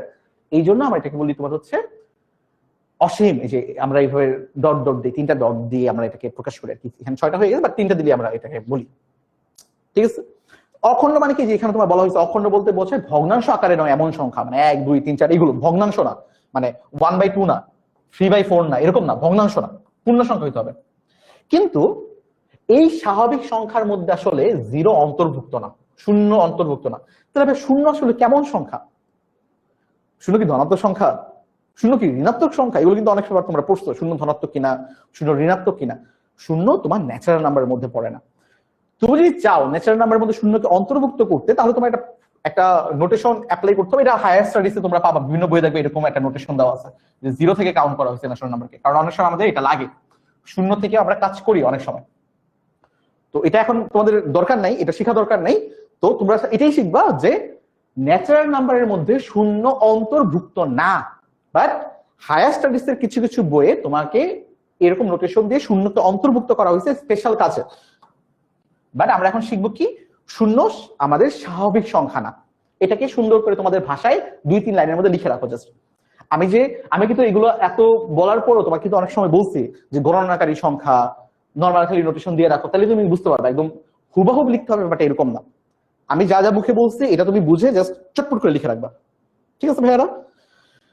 তারপর হচ্ছে মৌলিক সংখ্যা। এটা মনে হয় তোমরা আগে থেকে পড়ছো। মৌলিক সংখ্যা আমরা কাকে বলবো? যে একের চেয়ে বড় যে সকল সংখ্যা এক এবং ওই সংখ্যা ব্যতীত অন্য কোনো উৎপাদক বা গুণনীয়ক নেই, তাকে বলি হচ্ছে আমরা মৌলিক সংখ্যা। এগুলো পড়ছো না? যে 2 3 5 7 11 13 17 19, এগুলো তো আমরা পড়ছি, রাইট? 23। তো কেন এগুলো মৌলিক? কারণ তুমি 7 কে নাও, 7 এর শুধুমাত্র 2টাই উৎপাদক রয়েছে বা গুণনীয়ক রয়েছে। সেটা কি কি?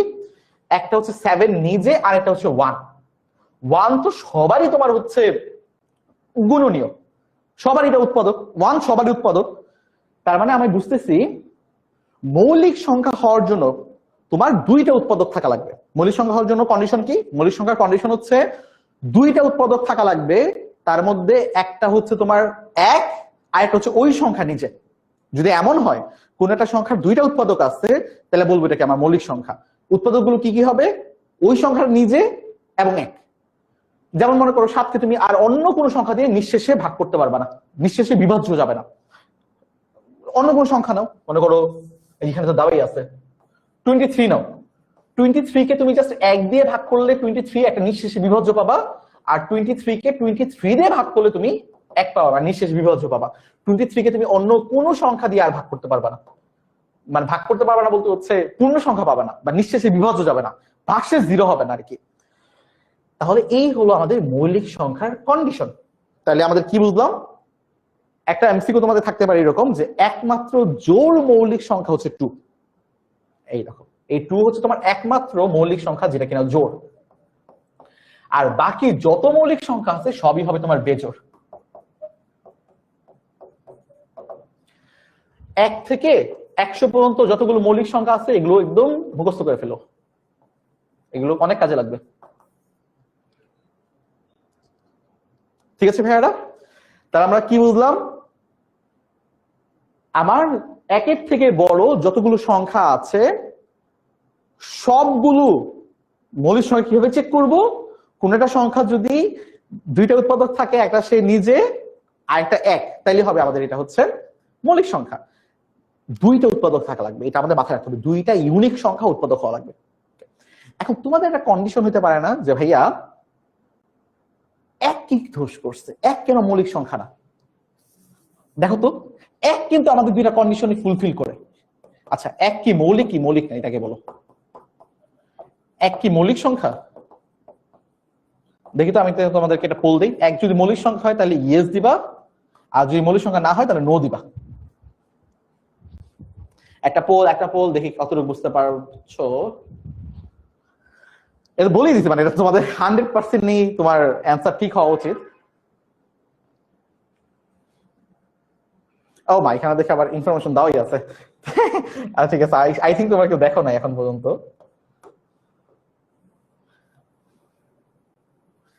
আচ্ছা সমস্যা, দেখলেও সমস্যা নাই, কিন্তু কারণ তো জানতে হবে, তাই না? এটা পোল যাচ্ছে, দেখো। ওকে, ভেরি গুড। তোমরা সবাই বলছো যে হ্যাঁ মৌলিক সংখ্যা এক মৌলিক সংখ্যা না, না। বাট এক কেন মৌলিক সংখ্যা না? একটু ভাইয়া দেখো তো। এক তো আমার কন্ডিশনটা ফুলফিল করে। কিভাবে ফুলফিল করে? আমাদের কন্ডিশন কি ছিল? যে মৌলিক সংখ্যা হবে তারাই যার কিনা নিজে নিজে নিজেকে দিয়ে ভাগ করলে তোমার হচ্ছে নিঃশেষে বিভাজ্য হইতে হবে, আবার ওই সংখ্যা দিয়ে এক দিয়ে এবং ওই সংখ্যা নিজেকে দিয়ে ভাগ করলে নিঃশেষে বিভাজ্য হইতে হবে। তাহলে তো আমি দেখতেছি এক কিন্তু দুইটাই ফুলফিল করে। এক এক দিয়ে ভাগ করলে এক হয়, আবার এককে ওই সংখ্যা নিজেই, মানে এককে এক দিয়ে ভাগ করলে আসলে এক হয়। তারপর আমাদের মৌলিক সংখ্যা যে কন্ডিশন বা ডেফিনেশন, যে কোন সংখ্যাকে এক এবং ওই সংখ্যা নিজেকে দিয়ে যদি ভাগ করি তাহলে নিঃশেষে বিভাজ্য হইলে এটা মৌলিক সংখ্যা হয়। তাহলে আমাকে বলতো এক কি মৌলিক সংখ্যা হওয়ার হক দাবিদার না? মানে একের মৌলিক সংখ্যা হওয়া উচিত ছিল না? এটাই তো আমাকে বলো, উচিত ছিল কি উচিত ছিল না? উচিত ছিল, এটা আমাকে বলো, কি উচিত ছিল কি উচিত ছিল না? একের সাথে কি অন্যায় করা হয়েছে না বলতো? এককে মৌলিক সংখ্যা বলা উচিত ছিল কি ছিল না, এটা একটু জানো। আমাকে বলো যে একের সাথে কি কোনো অন্যায় করা হয়েছে কিনা, আমরা কি কোনোভাবে এটা প্রতিবাদ জানাতে পারি কিনা? মানে আমাদের তো তাহলে উচিত, একের সাথে যদি অন্যায় হয় তাহলে আমরা এককে নিয়ে সাথে নিয়ে আমরা হচ্ছে একটা আন্দোলন গড়ে তুলতে পারি। যেহেতু এত আন্দোলন হয়, আমরা একটা আন্দোলন করি, এককে মৌলিক সংখ্যা করা হোক। এই আন্দোলন পিটাবে আমাদের ম্যাথমেটিশিয়ানরা, পিটাবে যে কোন ছাগলের দল আসছে, এক টিচার ছাগল তার সাথে তার স্টুডেন্ট গুলোকে নিয়ে আসছে। আচ্ছা, এক্সপ্লেন করতেছি কেন আসলে এটা করা যায় না। হ্যাঁ, এই যে অন্যায় হয়েছে, তোমরা অনেকেই বলছো হ্যাঁ ভাই অন্যায় হয়েছে। হ্যাঁ অন্যায় হয়েছে, বাট এবার আমরা দেখবো যে আসলে অন্যায় হয় নাই। মানে চোখের দেখা অন্যায় মানে অন্যায় না, আরো অনেক কিছুই আছে। চলো দেখি, চিন্তা করো। দেখো তো ভাইয়া, আমাদের কি কথা ছিল? মৌলিক সংখ্যা হওয়ার জন্য প্রথম যে আমাদের ডেফিনেশন, ঠিক আছে, যে কোন একটা সংখ্যাকে তার নিজে এবং এক দিয়ে ভাগ করলে নিঃশেষে বিভাজ্য হইতে হবে, কিন্তু দুইটা ইউনিক উৎপাদক হইতে হবে। ইউনিক মানে কি? অনন্য। মানে তোমার হচ্ছে এই বেলুন কই থেকে আসে? আচ্ছা ঠিক আছে, আসে। মানে কি? যেমন দেখো, 7 কে হচ্ছে আমি এক দিয়ে ভাগ করলাম, আর 7 কে আমি 7 দিয়ে ভাগ করলাম। এই যে দুইটা উৎপাদক 1 আর 7, দুইটা কি ইউনিক নাম্বার না? ইউনিক নাম্বার মানে কি? মানে দুজন সমান না আর কি। 1 আর 7 কি সমান? দুইটা আলাদা না, দুইটা আলাদা নাম্বার আর কি। ইউনিক বলতে আলাদা নাম্বার। তাহলে দেখো তো, এককে আমি কি কি দিয়ে ভাগ করতেছি? এক দিয়ে ভাগ করতেছি, আবার এককে এক দিয়ে ভাগ করতেছি। এটা কি ইউনিক হইলো? দুটো সমান হয়ে গেল না? আমাদের যে কন্ডিশন ছিল যে তোমার দুইটা উৎপাদক থাকতে হবে, দুইটা উৎপাদক কি এখানে আছে নাকি একটাই উৎপাদক? একটা উৎপাদক না, এক নিজেই। এই জন্য আসলে আমরা বলতে পারবো যে এক আসলে আমাদের মৌলিক সংখ্যা না। বুঝতে পারছি? এক মৌলিক সংখ্যা না। আরেকটা জিনিস চিন্তা করো, যদি আমরা এভাবে চিন্তা করতাম যে ভাইয়া তাহলে তো ভাই আমাদের এখানে এই যে মানে সবকিছু সংখ্যা সাথে 1 থাকে, যে 1 × 1 × 1 × 1 × 1, রাইট? এইভাবে তুমি চিন্তা করো, তাহলে দেখা যাবে যে আমাদের অনেকগুলো উৎপাদক চলে আসবে। যেমন 7 কে আমরা কি বলতেছিলাম, যে আমার 7 এর 1 আর 7 তোমার উৎপাদক, মানে দুইটা উৎপাদক। বাট এই একের সাথে আবার অনেকগুলো এক আছে, তাই না? তাহলে আমরা তো এইভাবে বলি না যে এক মানে 7 × 1 × 1 × 1 × 1, এইভাবে তো আমরা বলি না। তাহলে তো আমার উৎপাদক হয়ে যাবে 7 এর 1টা 2টা 3টা 4টা 5টা 6টা, মানে যতগুলো 1 যোগ করবো সবগুলো তাহলে আমরা উৎপাদক বলতে হবে। বাট এটা তো আমরা বলি না, আমরা এতগুলো 1 তো আর কাউন্ট করি না, আমরা তো একটাই 1 কাউন্ট করি। বুঝছো ব্যাপারটা আসলে কি? মানে এক কে দিয়ে গুণ করলে তো আসলে সবসময় একই হবে। তার মানে আসলে আমরা যতগুলো এক দিয়ে গুণ করবো ইচ্ছা মতো তো আর না, যত দিয়ে এক দিয়ে গুণ করি কাউন্ট হবে খালি একটাই এক। এই জন্য আসলে এখানে দুইটা এক হইলেও আমাদের ধরতে হবে একটাই নাম্বার, সেটা হচ্ছে 1। এই জন্য আমরা বলবো আসলে 1 আসলে মৌলিক সংখ্যা না, এখানে আমার আসলে দুইটা উৎপাদক নাই, এখানে একটাই উৎপাদক আছে, সেটা কিনা 1 নিজে। সিম্পল জিনিস, ছোট একটা জিনিস আর কি। ওকে, এবার আমরা শিখবো হচ্ছে যৌগিক সংখ্যা কি। এটা একটা জিনিস যে সেটা হচ্ছে যে সকল সংখ্যার এক এবং ওই সংখ্যা ব্যতীত আরো গুণনীয়ক বা উৎপাদক বিদ্যমান তাই যৌগিক সংখ্যা। মানে যে সংখ্যার এক এবং ওই সংখ্যা ব্যতীত মিনিমাম তিনটা তোমার উৎপাদক থাকা লাগবে যৌগিক সংখ্যা হওয়ার জন্য। কি বুঝলাম? যৌগিক সংখ্যা হওয়ার জন্য হচ্ছে আমার মিনিমাম 3টা উৎপাদক থাকা লাগবে। এক থাকবে উৎপাদক হিসেবে, ওই সংখ্যা নিজে উৎপাদক হিসেবে থাকবে, এবং অন্য আরেকটা সংখ্যা উৎপাদক হিসেবে থাকবে। চলো তো দেখি ভাইয়া, দেখো তো, এই যে 2 3 5 7, 2 3 5, 2 3 5 এরা মৌলিক সংখ্যা। 6 কিন্তু মৌলিক সংখ্যা না, তাহলে 6 কি যৌগিক সংখ্যা? চলো একটু চিন্তা করে দেখি 6 কে আমি কিভাবে ভাঙাইতে পারি। 6 এর কয়টা উৎপাদক? 6 এর একটা উৎপাদক হচ্ছে 1, 6 এর একটা উৎপাদক সে নিজে 6, 6 এর আরেকটা উৎপাদক কি আছে, কি বলতে পারি? 2 দিয়ে যায় না, 3 দিয়ে যায় না, 3 দুগুণে 6, তাহলে আমরা হচ্ছে 2 আর 3 কেও ভাঙাইতে পারি। তাহলে দেখো তো, তোমার 3 এর বেশি বা 3 বা 3 এর বেশি উৎপাদক এখানে বিদ্যমান না, তার জন্য 6 হচ্ছে একটা যৌগিক সংখ্যা। ঠিক তেমনি ভাবে তুমি হচ্ছে যে কোনো একটা সংখ্যা নাও যেটা কিনা মৌলিক না। কি কি আছে এখানে? 21 নিই আমরা, 21 নাও। 21 এর উৎপাদক কারা কারা? 1 আর 21, এটা তো হবেই, এটা তো হবেই, এই জন তো অবশ্যই তোমার হচ্ছে উৎপাদক হবে। তাছাড়া আমরা কি বলতে পারি? 7 এটার একটা উৎপাদক না, 3 এটার একটা উৎপাদক না, 3 7 21। তার মানে আমরা কি বুঝতেছি? 2 এর অধিক উৎপাদক যদি থাকে তখন আমরা এটাকে বলবো যৌগিক সংখ্যা। এখন কোশ্চেন হচ্ছে, ভাই 1 কি যৌগিক সংখ্যা হইতে পারবে? ভাই 1 এর উৎপাদক তো একটাই, 1 নিজেই জাস্ট, কিন্তু যৌগিক সংখ্যা হওয়ার কন্ডিশন কি? 2 এর অধিক, মানে 3টা 4টা উৎপাদক হইতে হবে। তাহলে 1 তো আসলে মৌলিক সংখ্যাও না, যৌগিক সংখ্যাও না। বুঝতে পারছো ব্যাপারটা ভাইয়া? তাহলে কি বুঝলাম? 1 আমার মৌলিক সংখ্যা তো না, এটা বুঝলামই, কারণ 1 এর উৎপাদক একটা, মৌলিক সংখ্যা হওয়ার জন্য আমার উৎপাদক লাগে 2টা। ঠিক তেমনি ভাবে তাহলে 1 কি বলো তাইলে? 1 মৌলিক বা যৌগিক কোনোটাই নয়।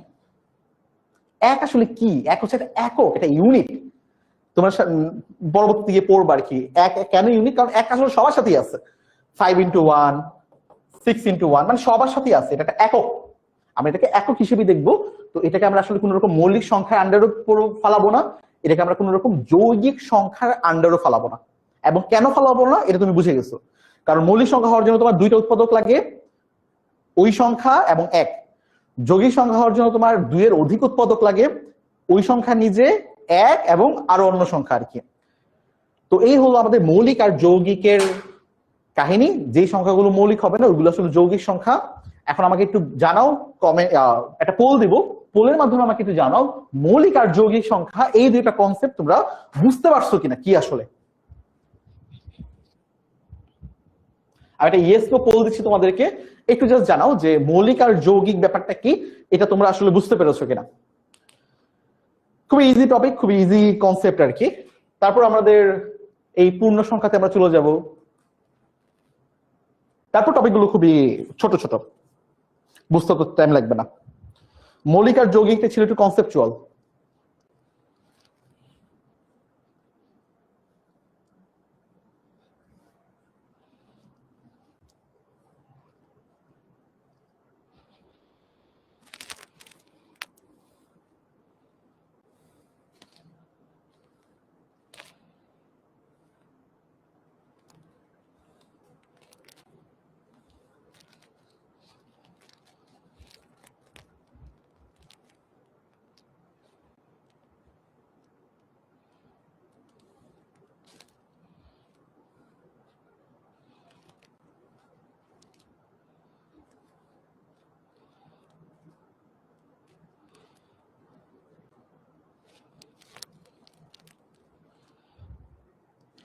ওকে, মোটামুটি 92% বুঝতে পারছো, ভেরি গুড ভাইয়া, গুড। এবার হচ্ছে আমার পুরো পূর্ণ সংখ্যা আর কি। পূর্ণ সংখ্যা মানে কি আগেই বুঝাইছি, যেগুলো আসলে একদমই মানে ভগ্নাংশ আকারে থাকবে না, সেগুলো পূর্ণ সংখ্যা, অখণ্ড সংখ্যা যেগুলোকে আমরা বলি আর কি। তোমার এগুলো ইংরেজি হচ্ছে তোমার ইন্টিজার নাম্বার। তো ইন্টিজার নাম্বার কারা কারা? 1 2 3 -1 -2 -3 এবং 0 0 তোমার ইন্টিজার নাম্বার। ঠিক আছে, পূর্ণ সংখ্যা। তো পূর্ণ সংখ্যার যে সেট, এটাকে আমরা হচ্ছে জেড দিয়ে প্রকাশ করি। তো পূর্ণ সংখ্যার সেট, ন্যাচারাল নাম্বারের জন্য আমরা এন দিয়ে প্রকাশ করছিলাম, এই যে ন্যাচারাল নাম্বার বা স্বাভাবিক সংখ্যা, আর পূর্ণ সংখ্যাকে আমরা হচ্ছে জেড দিয়ে প্রকাশ করি। কখনো যদি তোমার এইভাবে এন দেওয়া থাকে তখন তুমি বুঝে নিবা এখানে কি কি আছে। এখানে আছে তোমার 1 2 3 4 5 এভাবে করতে করতে ইনফিনিটি পর্যন্ত। আর যদি তোমার জেড দেওয়া থাকে তখন বুঝে নিবা এখানে তোমার কি কি আছে, 1 2 3 এভাবে করতে করতে তোমার প্লাস ইনফিনিটি, ঠিক এখান থেকে আবার মাইনাস ইনফিনিটি, মানে পূর্ণ সংখ্যাগুলো রয়েছে। ওকে, তো এখানে আমরা বলবো ধনাত্মক পূর্ণ সংখ্যা কারা কারা। ধনাত্মক পূর্ণ সংখ্যা হচ্ছে তোমার এই যে জেড প্লাস বলবো আমরা, জেড প্লাস, এটা কারা কারা, এটা হচ্ছে 1 2 3 এইভাবে করতে করতে যারা থাকবে আর কি, এটা হচ্ছে তোমার ধনাত্মক পূর্ণ সংখ্যা। ঠিক আছে, আচ্ছা এবার দেখো তো জিরোকে আসলে আমরা কি বলবো। জিরোকে আমরা বলবো তোমার হচ্ছে, মানে এরা আসলে ধনাত্মক সংখ্যা না। জিরো কি ধনাত্মক সংখ্যা? জিরো ধনাত্মক না। জিরো কি ঋণাত্মক সংখ্যা? জিরোকে আমরা বলবো অধনাত্মক সংখ্যা। ঋণাত্মক বলতে পারবো না, বাট এটা ধনাত্মক না এতটুকু আমি শিওর। জিরো এটা ঋণাত্মক কিনা আমি জানি না, বাট এটা যে ধনাত্মক না এতটুকু আমি শিওর। এই জন্য জিরোকে আমরা সবসময় বলবো অধনাত্মক সংখ্যা।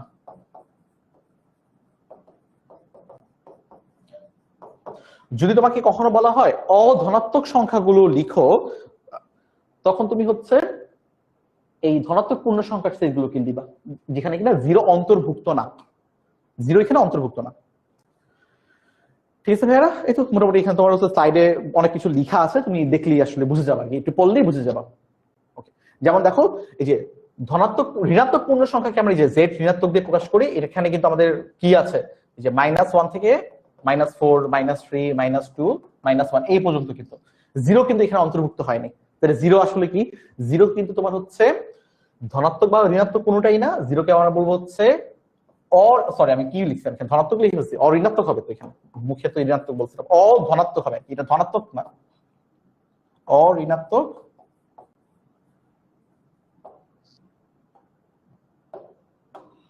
ওকে,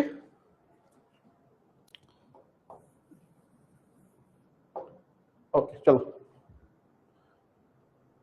জিরো অধনাত্মক সংখ্যাই, বাট এটা কি সেট? এটা হচ্ছে তোমার অঋণাত্মক সেট।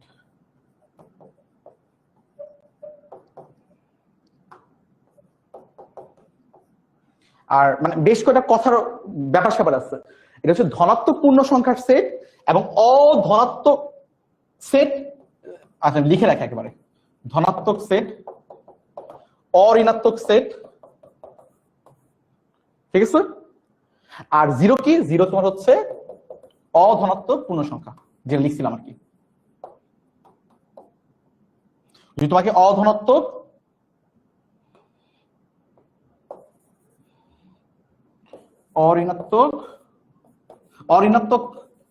অঋণাত্মক সেট যদি বলে, তখন তুমি এটাকে এইভাবে লিখবা যে 1 2 3 আপ টু ইনফিনিটি, যেখানে জিরো অন্তর্ভুক্ত হবে না। তার মানে আমাকে কি বলতে পারি, জিরো আসলে কি অধনাত্মক সংখ্যা, এটা ধনাত্মকের মধ্যে পড়বে না। কিন্তু আমাকে যদি কখনো বলা হয় যে অঋণাত্মক সংখ্যাগুলো লিখো, তখন তুমি হচ্ছে 1 2 3 আপ টু প্লাস ইনফিনিটি পর্যন্ত লিখে ফেলবা। তার মানে জিরোকে আমি আসলে ধনাত্মকের মধ্যে ফেলতে পারতেছি না, জিরোকে আমি আসলে ঋণাত্মকের মধ্যে ফেলতে পারতেছি না, বাট এতটুকু আমরা শিওর যে জিরো ধনাত্মক হবে না, মানে জিরো হবে অধনাত্মক। ঠিক আছে, ওকে চলো এবার আমরা হচ্ছে, যেমন দেখো এখানে কি বলছে, অঋণাত্মক পূর্ণ সংখ্যার অন্তর্ভুক্ত, রাইট? তারপর কি অঋণাত্মক পূর্ণ সংখ্যা, যেটা কিনা তোমার হচ্ছে জিরো বলা হচ্ছে, এইটা নোটেশনটা কি, Z to the power 0।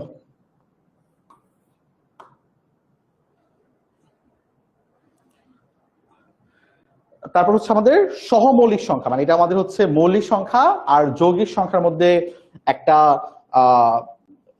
Link connect করবে। সেই লিঙ্কটা আসলে কি, তোমার হচ্ছে সহমৌলিক সংখ্যা বা হচ্ছে তোমার কো প্রাইম নাম্বার। আসলে কি কো প্রাইম নাম্বারটা কি, এটি আমরা আলোচনা করি। কো প্রাইম নাম্বারটা হচ্ছে যদি দুইটা সংখ্যার মধ্যে এক ছাড়া আর কোনো কমন উৎপাদক না থাকে, তখন আমরা ওই দুইটা সংখ্যাকে বলবো পরস্পরের কো প্রাইম সংখ্যা। ঠিক আছে, যেমন মনে করো 5 আছে আর 3 আছে, এই দুইটা সংখ্যাকে আমি কিন্তু আসলে আর কাটাকাটি করতে পারবো না, বা এদের মধ্যে কিন্তু আসলে কমন উৎপাদক শুধুমাত্র এক। যেমন চিন্তা করো 5-এর উৎপাদক কি কি? 5 এবং 1। ঠিক তেমনি ভাবে তোমার 3-এর উৎপাদক কারা কারা? 3 এবং 1। তার মানে ভাইয়া এই 5 আর 3 তারা পরস্পর তোমার হচ্ছে সহমৌলিক সংখ্যা, অথবা আমরা এটাকে কো প্রাইম নাম্বার বলবো।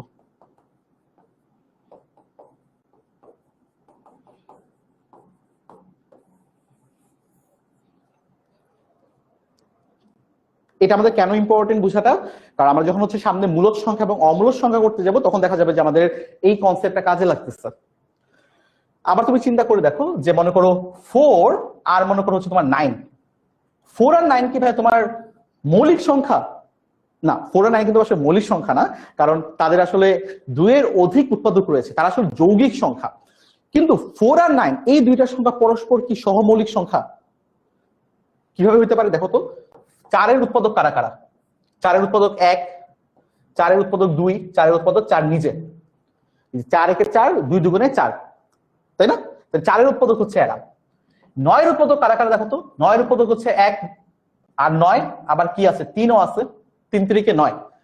তার মানে 4 মৌলিক সংখ্যা না, 9 মৌলিক সংখ্যা না, এরা দুজনেই যৌগিক সংখ্যা। কিন্তু আমি দেখতেছি 4-এর উৎপাদক কে 1 2 4, 9-এর উৎপাদক কারা 1 3 9, এবং তাদের মধ্যে শুধুমাত্র একটাই কমন উৎপাদক আছে, সেটা কি শুধুমাত্র 1। দেখো এই যে 1 হচ্ছে কমন, বা দুজনের মধ্যে আছে সাধারণ, এই যে 1, এই যে 1। এই 4 এবং 9 এদেরকে আমরা বলবো হচ্ছে সহমৌলিক সংখ্যা, কারণ তাদের মাত্র শুধুমাত্র একটাই কমন উৎপাদক আছে, সেটা হচ্ছে 1। তার মানে আমরা বলবো যে তারা হচ্ছে সহমৌলিক। এবং আমরা যদি এই 4 আর 9 কে এইভাবে ভাগ আকারে লিখি, এদেরকে আমি আর কাটাকাটি করতে পারবো না, মানে এটাই ওদের কাটাকাটির শেষ ফর্ম, 4/9। দেখো তো এটা কিন্তু কাটাকাটি যায়। কাটাকাটি বলতে কি বুঝাচ্ছি চিন্তা করে দেখো। মনে করো আমি লিখতেছি এরকম ভাবে, যে মনে করো এমন আছে 15/20। দেখো তো আর কাটাকাটি যায় না, মানে এটাকে আমি আর একটু সিম্পলিফাই করতে পারবো না, 5 দিয়ে কাটাকাটি যায় না। এই যে 3 5 15 আর 4 5 20, মানে 3/4। মানে 3 আর 4 এরাও পরস্পর সহমৌলিক, মানে তাদেরকে তুমি আসলে আর কাটাকাটি করে ছোট করতে পারবে না, এটাই তাদের হচ্ছে সর্বশেষ অবস্থান। ঠিক আছে ভাইয়ারা?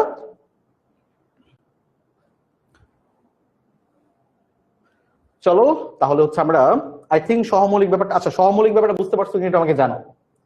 আমরা আরো কিছু এক্সাম্পল নিতে পারি, যেমন মনে করো হচ্ছে এইভাবে নেই 55 আর মনে করো তোমার হচ্ছে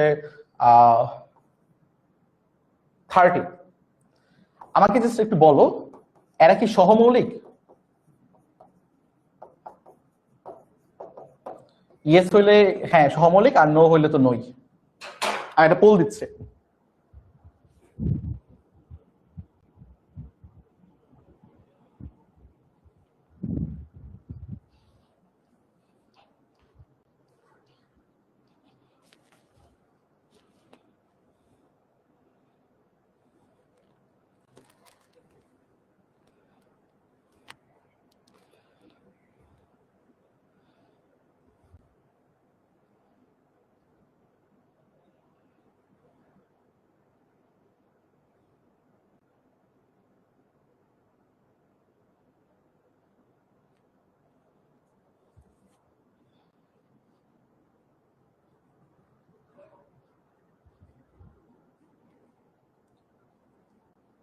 হ্যাঁ সর্বনাশ হয়ে গেছে, তোমরা অনেকে ইয়েস বলে ফেলছো। ভাইয়া দেখো কি বলছিলাম, সহমৌলিক এটাই সবচেয়ে ইম্পর্টেন্ট। এখন পর্যন্ত যা যা পড়ছি সবচেয়ে ইম্পর্টেন্ট টপিকটা এইটা। এখন দেখো কি বলছিলাম ভাইয়া, 55 আর 30 তাদের মধ্যে কমন উৎপাদক আছে না, তার কাটাকাটি যায় না, 5 দিয়ে তো যায়, দেখলেই তো বুঝা যাচ্ছে 5 দিয়ে যায়, তাই না?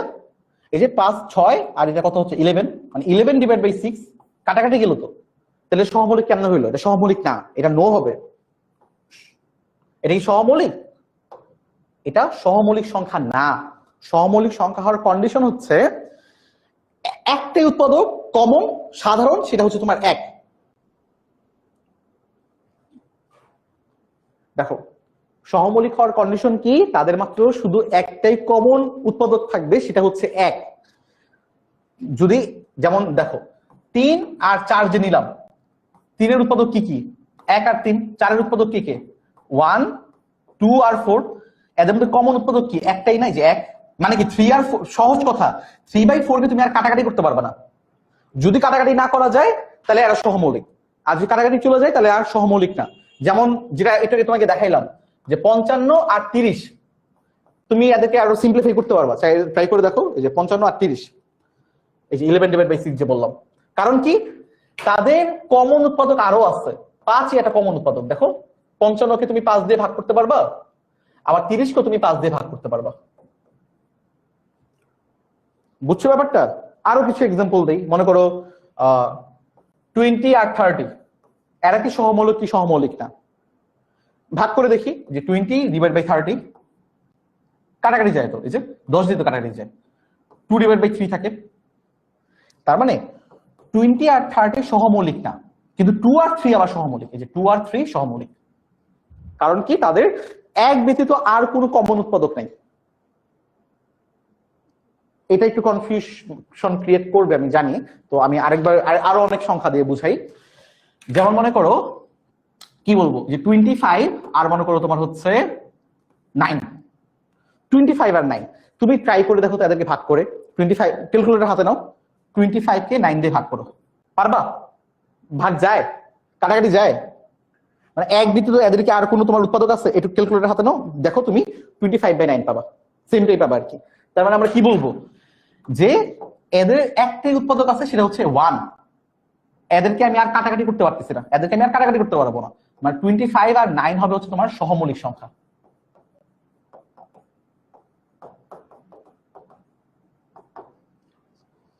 ঠিক তেমনি ভাবে তুমি যদি এইভাবে চিন্তা করো 25 আর 10, দেখো তো এক ব্যতীত তাদের আরো উৎপাদক আছে না, যেটা দিয়ে আসলে এটা কাটাকাটি চলে যায়। সেটা কি 5, এই যে 5 5 25, 5 2 10, মানে 5/2। এখন 5 আর 2 কিন্তু আবার সহমৌলিক, এদেরকে তুমি আর কাটাকাটি করতে পারবে না। দেখো কাটাকাটি করতে পারবে না, 5 আর 2 আবার সহমৌলিক। একটু একটু কি বুঝতেছো কিনা একটু বলো, একটু একটু তোমাদের বুঝে আসতেছে কিনা?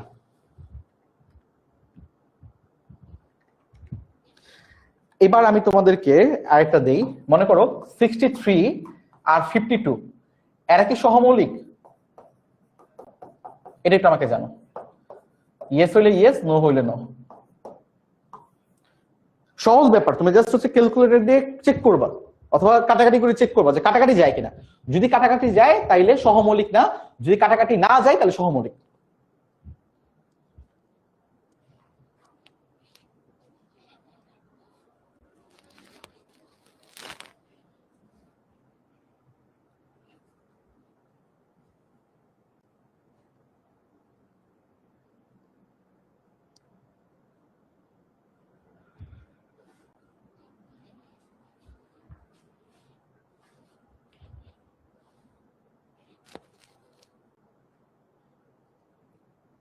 হ্যাঁ, এটাও ভুল করতেছো। এটা তো ভুল হওয়ার কারণ আমি বুঝতেছি না। মোটামুটি 50% ইয়েস বলছো, 50% নো বলছো। এটাকে আরো সহজভাবে কিভাবে বোঝানো যায় সেটা এখন আমি ভাবতেছি। দেখো ভাইয়া, আচ্ছা একদম সহজভাবে বলি, ক্যালকুলেটর হাতে নিবা। হ্যাঁ, 63 আর 52 এইভাবে ভাগ আকারে লিখবা, যে 53 ভাগ 52 লিখবা। তুমি যদি দেখো তোমাকে অ্যান্সার এটাই দিচ্ছে, ফেরো এটাই দিচ্ছে, মানে আর কোনো কাটাকাটি যাচ্ছে না, তাহলে এটাকে বলবো আমরা সহমৌলিক। মানে তাদের এক ছাড়া অন্য আর কোনো কমন উৎপাদক নাই, আর কোনো সাধারণ উৎপাদক নাই। ঝামেলা হয়ে যাচ্ছে, ঝামেলা হয়ে যাচ্ছে, 50-50 হচ্ছে। দাঁড়াও আসতেছে। আরো কিছু সংখ্যা দিই। মনে করো বানাই দিই। মনে করো 89/53। তুমি ক্যালকুলেটর হাতে নাও, ক্যালকুলেটর হাত থেকে নিয়ে দেখো যে এদেরকে ভাগ করলে তুমি এটাই পাবা, 89/53। অথবা তুমি দশমিকে পেয়ে যাবে, পূর্ণ সংখ্যা হবে না। এদেরকে ভাগ করলে ভাগফল পূর্ণ সংখ্যা আসতেছে না। মানে এদের এক ব্যতীত আর কোনো সাধারণ উৎপাদক নাই, তার মানে এরা সহমৌলিক। এই যে 89 আর 53 কে আমরা কি বলবো? পরস্পর সহমৌলিক সংখ্যা।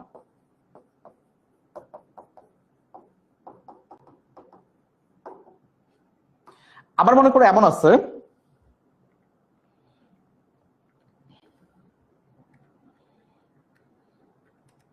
মনে করো 88 আর 62, এমন দুইটা সংখ্যা আছে। এরা কি সহমৌলিক হবে? চলো ট্রাই করে দেখি। 88 ডিভাইড বাই তোমার হচ্ছে 62। দেখো এরা কিন্তু আসলে তোমার কাটাকাটি যাচ্ছে, কিভাবে 2 দিয়ে যাচ্ছে। এই যে এটাকে 2 দিয়ে ভাগ করা যায়, এটাকে 2 দিয়ে ভাগ করা যায়। 62 কে 2 দিয়ে ভাগ করলে কত হবে? 31। 88 কে 2 দিয়ে ভাগ করলে কত হবে? 44 হবে। তার মানে এই দুজন সহমৌলিক না। কেন সহমৌলিক না? কারণ এদের এক ব্যতীত 2 আরেকটা উৎপাদক আছে কমন, যারা দুজনের মধ্যে আছে কমন, 2 কমন আছে যেহেতু কাটাকাটি যাচ্ছে।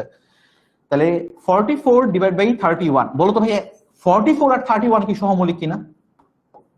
44 আর 31 এই দুজন আবার সহমৌলিক, কারণ এদেরকে তুমি ভাগ করলে তোমার ভাগফল মানে এটাই হচ্ছে, মানে তাদের কমন উৎপাদক একটাই, সেটা হচ্ছে 1, অন্য আর কোনো কিছু নাই। চলো তোমাদেরকে আরেকটা দিই।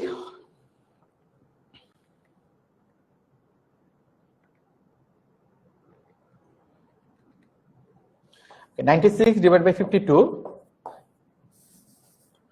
96 আর হচ্ছে 52, এই দুইটা সংখ্যা কি পরস্পর সহমৌলিক কিনা এটা বলো। এটা একটু জানো যে এই দুইটা সংখ্যা পরস্পর সহমৌলিক কিনা।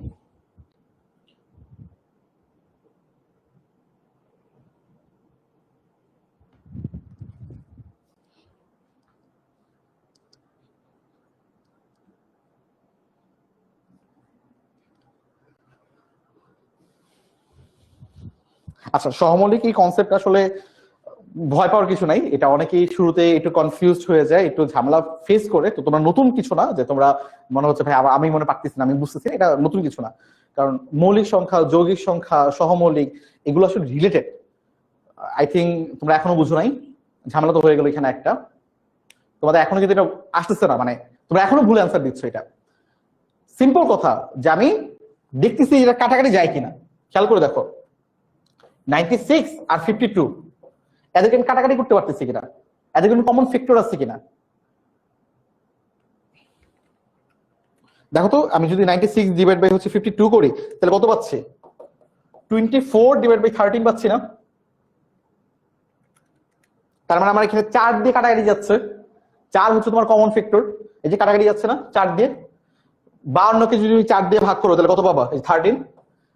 তোমার হচ্ছে 96 কে 4 দিয়ে ভাগ করো তাহলে কত পাবা? 24। তাহলে এখানে 4 হচ্ছে একটা কমন ফ্যাক্টর আছে। তার মানে এরা সহমৌলিক না, এটা নো হবে, সহমৌলিক না এরা। তাদের একটা এক ব্যতীত 4 আর একটা কমন ফ্যাক্টর আছে যে দুইটার মধ্যে বিদ্যমান। 4 ছাড়াও কিন্তু 2ও কিন্তু একটা কমন ফ্যাক্টর। 2 কেন কমন ফ্যাক্টর? কারণ এই যে 52 আছে আর হচ্ছে 96, দুজনে কি জোর না? জোর হলে কি হবে? 2 দিয়ে কাটাকাটি চলে যাবে। বুঝতেছো ব্যাপারটা? আস্তে আস্তে বুঝতেছো, কিন্তু আস্তে আস্তে তোমাদের ডিফারেন্স কমতেছে। আরো আরো আরো কিছু দিই, আরো কয়টা বলি। মনে করো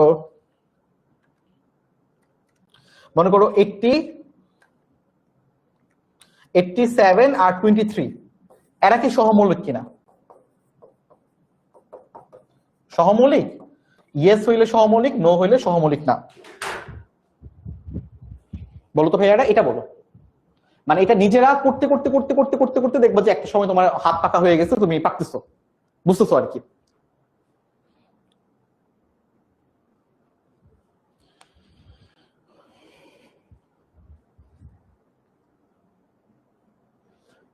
ওকে, তুমি ক্যালকুলেটর হেল্প নিতে পারো আর কি। তুমি ক্যালকুলেটর প্রেস করে দেখবা যে তোমার এরা কাটাকাটি যায় কিনা। যেমন দেখো 87 ডিভাইড বাই তোমার হচ্ছে 23, কাটাকাটি গেলে তুমি কত পাচ্ছ? 87 ডিভাইড বাই 23 পাচ্ছ, তাই না?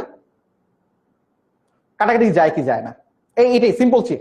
কাটাকাটি যদি যায় তাহলে সহমৌলিক না, যদি কাটাকাটি না যায়, এদের মধ্যে আর কোনো কমন কিছু নাই, তাহলে তো ভাইয়া সহমৌলিক হয়ে যাবে। তাদের এক ছাড়া আর কোনো উৎপাদক নাই, মানে এক ছাড়া আর কোনো কমন উৎপাদক নাই। আর দুজনের মধ্যে কমন এরকম নাই, কাটাকাটি যাবে না। ওকে, এবারও কিন্তু আরো অনেক বেশি ইমপ্রুভ হয়েছে, ভেরি গুড, মোটামুটি ভালো ইমপ্রুভ হয়েছে। 72 তে চলে আসো তোমরা। 72 জন বলছো যে ভাই এটা সহমৌলিক সংখ্যা, ইয়েস। এই যে 87 আর 23 এদের মধ্যে আর কোনো কাটাকাটি যায় না, শুধুমাত্র একই হচ্ছে এদের কমন উৎপাদক, তাছাড়া আর কোনো কমন উৎপাদক নাই। দেখো, মূলদ সংখ্যা আর অমূলদ সংখ্যা আমি শুরু করতে পারবো না যদি তুমি এই সহমৌলিক ব্যাপারটা না বুঝো। 72 হয়েছে, ভেরি গুড। আমি আরেকটা যাই, আরো কয়টা দেই, কারণ এখানে অনেক পার্সেন্টেজ, মানে এখনো প্রায় 30% শুনে এটা বুঝোই নাই। সিম্পল ওয়ার্ডে বলতেছি, একটু সুন্দর করে মাথায় রাখো ভাইয়া। দুইটা সংখ্যা, আচ্ছা ছোট ছোট সংখ্যা দিয়ে শুরু করি, ছোট সংখ্যা দিয়ে ভালো করে বুঝতাম। মনে করো দুইটা সংখ্যা আছে, একটা মনে করো 6 আর একটা মনে করো 9। তুমি 6 কে উৎপাদক বিশ্লেষণ করো, কত পাবা? কি কি পাবা? 6 এর উৎপাদক কে কে?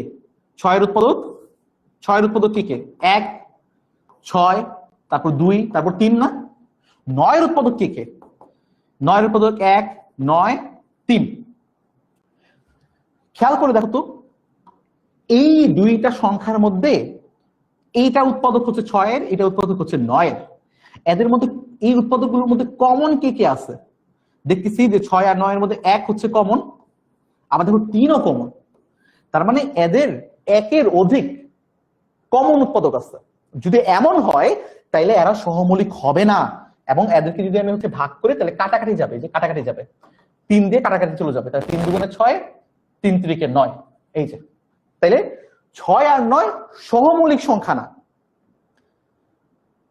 এবার একটু চেক করি তো, মনে করে এমন আছে যে 6 দিলাম আর 7 দিলাম, 6 এর উৎপাদক কে কে? 1 6 2 আর 3। 7 এর উৎপাদক কে কে? 1 আর 7। এই দুইটা উৎপাদকের দিকে তাকায় দেখো তো, এদের মধ্যে কমন কে কে আছে? শুধু একই হচ্ছে এদের কমন উৎপাদক, আর কেউ কিন্তু না। তার মানে এই 6/7 যদি করি, এদের কাটাকাটি করে কিন্তু আর কিছু থাকতেছে না। কিছু থাকতেছে? কিছু থাকতেছে না। তার মানে আমরা বলবো যে এই দুইজন হচ্ছে তোমার পরস্পর সহমৌলিক সংখ্যা। ঠিক আছে ভাইয়া? ওকে, ঠিক তেমনি ভাবে আরেকটা উদাহরণ তাহলে আমরা দিয়ে ফেলি। এবার দেখি কতজন পারো।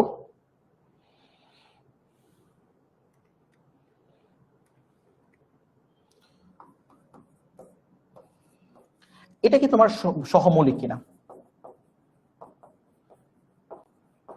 ইয়েস বা নো?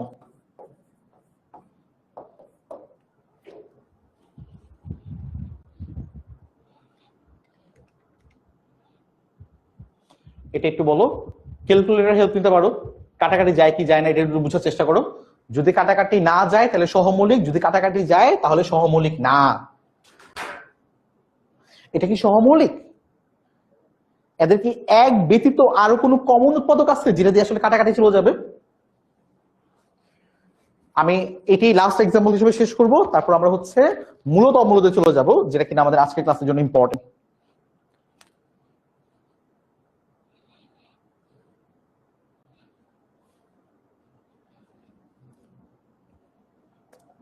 তোমরা কিন্তু ফাঁদে পা দিচ্ছ, আমি বুঝতেছি না কেন। এই ফাঁদে পা কিন্তু আসলে তোমরা দেও না, বাট আজকে বেশি দিয়ে ফেলতেছো। এটা সহমৌলিক কেমনে হবে? এটা কি কাটাকাটি যায় না ভাইয়া? দেখো তো, এই 42 আর 35 7 দিয়ে কাটাকাটি যায় না। এই যে 5 7 35, 5 7 35, আর তোমার কি 6 7 42, মানে 6/5 কাটাকাটি যাচ্ছে না। এই যে 5 7 35, তোমাকে আমি বারবার বললাম ভাই তুমি ক্যালকুলেটরের হেল্প নাও, 42 ডিভাইড বাই 35 করো, তুমি দেখবা যে 6/5 পাচ্ছ। তাহলে তো হয়ে যাচ্ছে। কাটাকাটি গেলে কি সহমৌলিক হবে না? নো বলছো বেশি, ঠিক আছে 58% নো বলছো, বাট অনেক পার্সেন্ট কিন্তু তোমার সহমৌলিক বলে ফেলছো অনেক পার্সেন্ট। এখন কি করতে পারি আমরা? বাসায় প্রচুর প্র্যাকটিস করতে পারি হাতে। আই থিঙ্ক বুঝে গেছো। আচ্ছা আমাকে এখন বলো, এটা পারছো কি পারো না সেটা বাদ, সহমৌলিক যে কনসেপ্টটা এটা তোমরা বুঝতে পারছো কিনা এটা বল দিচ্ছি। সহমৌলিক কনসেপ্টটা তোমরা বুঝতে পারছো কিনা? এখন বাকিটা তোমাদের প্রচুর সংখ্যা নিয়ে প্র্যাকটিস করতে হবে, যে দুটো সংখ্যা সহমৌলিক কি সহমৌলিক না, এটা তোমার প্র্যাকটিস করতে হবে। বাট কনসেপ্টটা বুঝতে পারছো কিনা এটা একটু জানাও। এটা পোল দিচ্ছি, আমাকে বলো কনসেপ্ট বুঝতে পারছো কিনা। বাকি সংখ্যাগুলো নিয়ে, কারণ এখানে কোটি কোটি হাজার হাজার সংখ্যা, তোমার এটা প্র্যাকটিস করতে হবে, প্রচুর প্র্যাকটিস করতে হবে। তো তারপর ইনশাআল্লাহ এটা তোমাদের ক্লিয়ার হয়ে যাবে।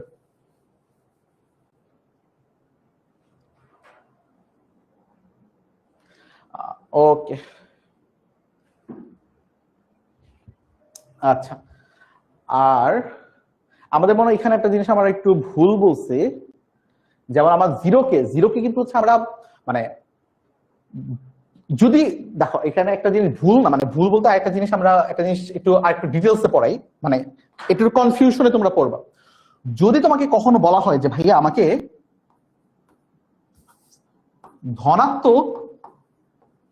ধনাত্মক সংখ্যার সেট লিখতে হবে, ধনাত্মক সংখ্যার সেট যদি তোমাকে কখনো বলে, এটা একটু বলে রাখি, এখানে একটু ওইভাবে নাই আর কি, আমি তোমাকে জাস্ট বলতে সংক্ষেপে এখানে লিখে রাখো। যদি তোমাকে কখনো বলে যে ভাইয়া ধনাত্মক সংখ্যার সেট গুলো লিখো, তখন তুমি শুরু করবা 1 2 3 4 5 এই দিয়ে।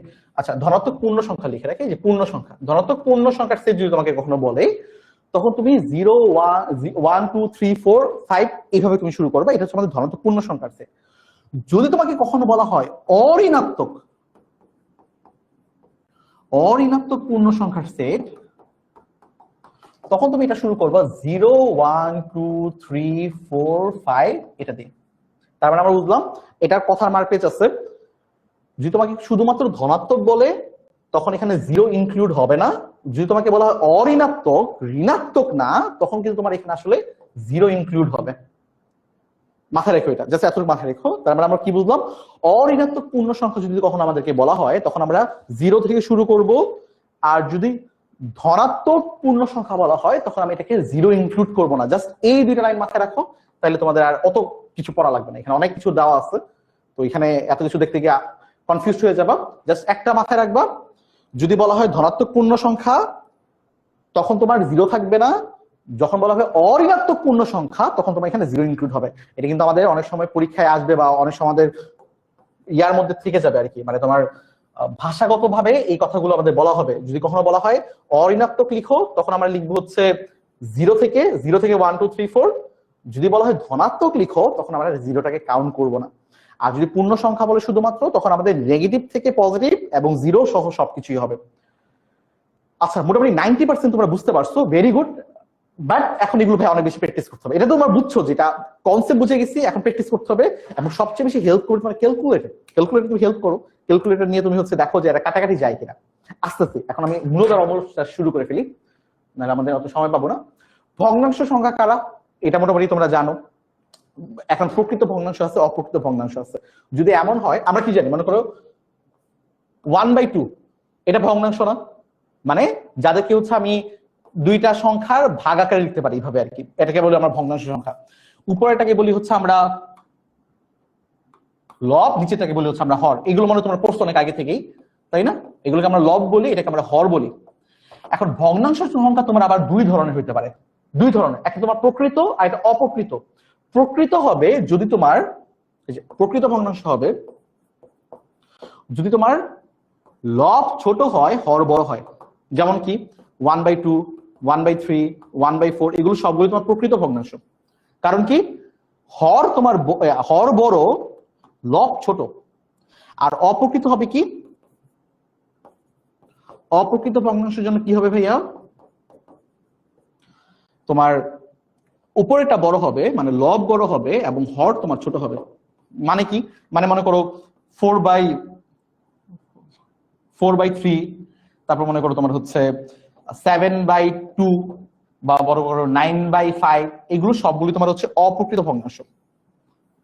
জাস্ট এমসিকিউর জন্য মাথায় রাখো, প্রকৃত ভগ্নাংশের হর বড় হবে, লব ছোট হবে। অপ্রকৃত ভগ্নাংশের লব গুলা বড় হবে, নিচের গুলো ছোট হবে। জাস্ট এটা মাথায় রাখো, এটা আমাদের এমসিকিউর জন্য ইম্পর্টেন্ট, এমসিকিউতে আসবে। ঠিক আছে, এটা নিয়ে আর ডিটেলসে গেলাম না, এগুলো মোটামুটি তোমরা পারবা, এগুলো ইজি জিনিস। এবার হচ্ছে আমরা মূলদ সংখ্যায় চলে আসবো। মূলদ সংখ্যা এবং অমূলদ সংখ্যা খুবই ইম্পর্টেন্ট পার্ট, খুবই ইম্পর্টেন্ট পার্ট। এখন ডেফিনেশনটা বলি, মূলদ সংখ্যা ডেফিনেশন। মানে দেখো এখানে অনেক কিছু লেখা, তো তোমরা একবার রিডিং করে নিলে হবে, আমি জাস্ট তোমাকে নিজের মতো করে লিখে দিচ্ছি। মূলদ সংখ্যা হচ্ছে, মনে করো যদি কোনো সংখ্যাকে তুমি p/q এই আকারে প্রকাশ করতে পারো, এই আকারে প্রকাশ করতে পারলে মূলদ সংখ্যা। এখন ভাই পি আর কিউর পরিচয় কি? পি আর কিউর পরিচয় হচ্ছে এরা হবে সহমৌলিক সংখ্যা। মানে কি, এদেরকে আমি আর কাটাকাটি করতে পারবো না, এবং কিউ 0 হইতে পারবে না। এই কিউ এর মানটা 0 হইতে পারবে না। 0 হয়ে গেলে তোমার অসংজ্ঞায়িত হয়ে যাবে। মানে সামথিং ডিভাইড বাই 0 যদি তুমি করো, তাহলে তুমি দেখবা যে অসংজ্ঞায়িত ফর্ম পাচ্ছ। সামথিং ডিভাইড বাই 0 অসংজ্ঞায়িত। আজকে তোমাদের বড় ভাইয়াদের ক্লাসে অসংজ্ঞায়িত আর অনির্ণয় কি এটা পড়াইছি, তোমাদেরকে সামনে পড়াবো ইনশাআল্লাহ। বাট এটা ধরে রাখো যে কিউ এর মানটা 0 হতে পারবে না। কেন হতে পারবে না? কারণ এটা অসংজ্ঞায়িত হয়ে যায়। অসংজ্ঞায়িতটা কি? এটা ডিটেলস পড়বো, পরে কোনো একটা ক্লাসে ডিটেলসে পড়বো।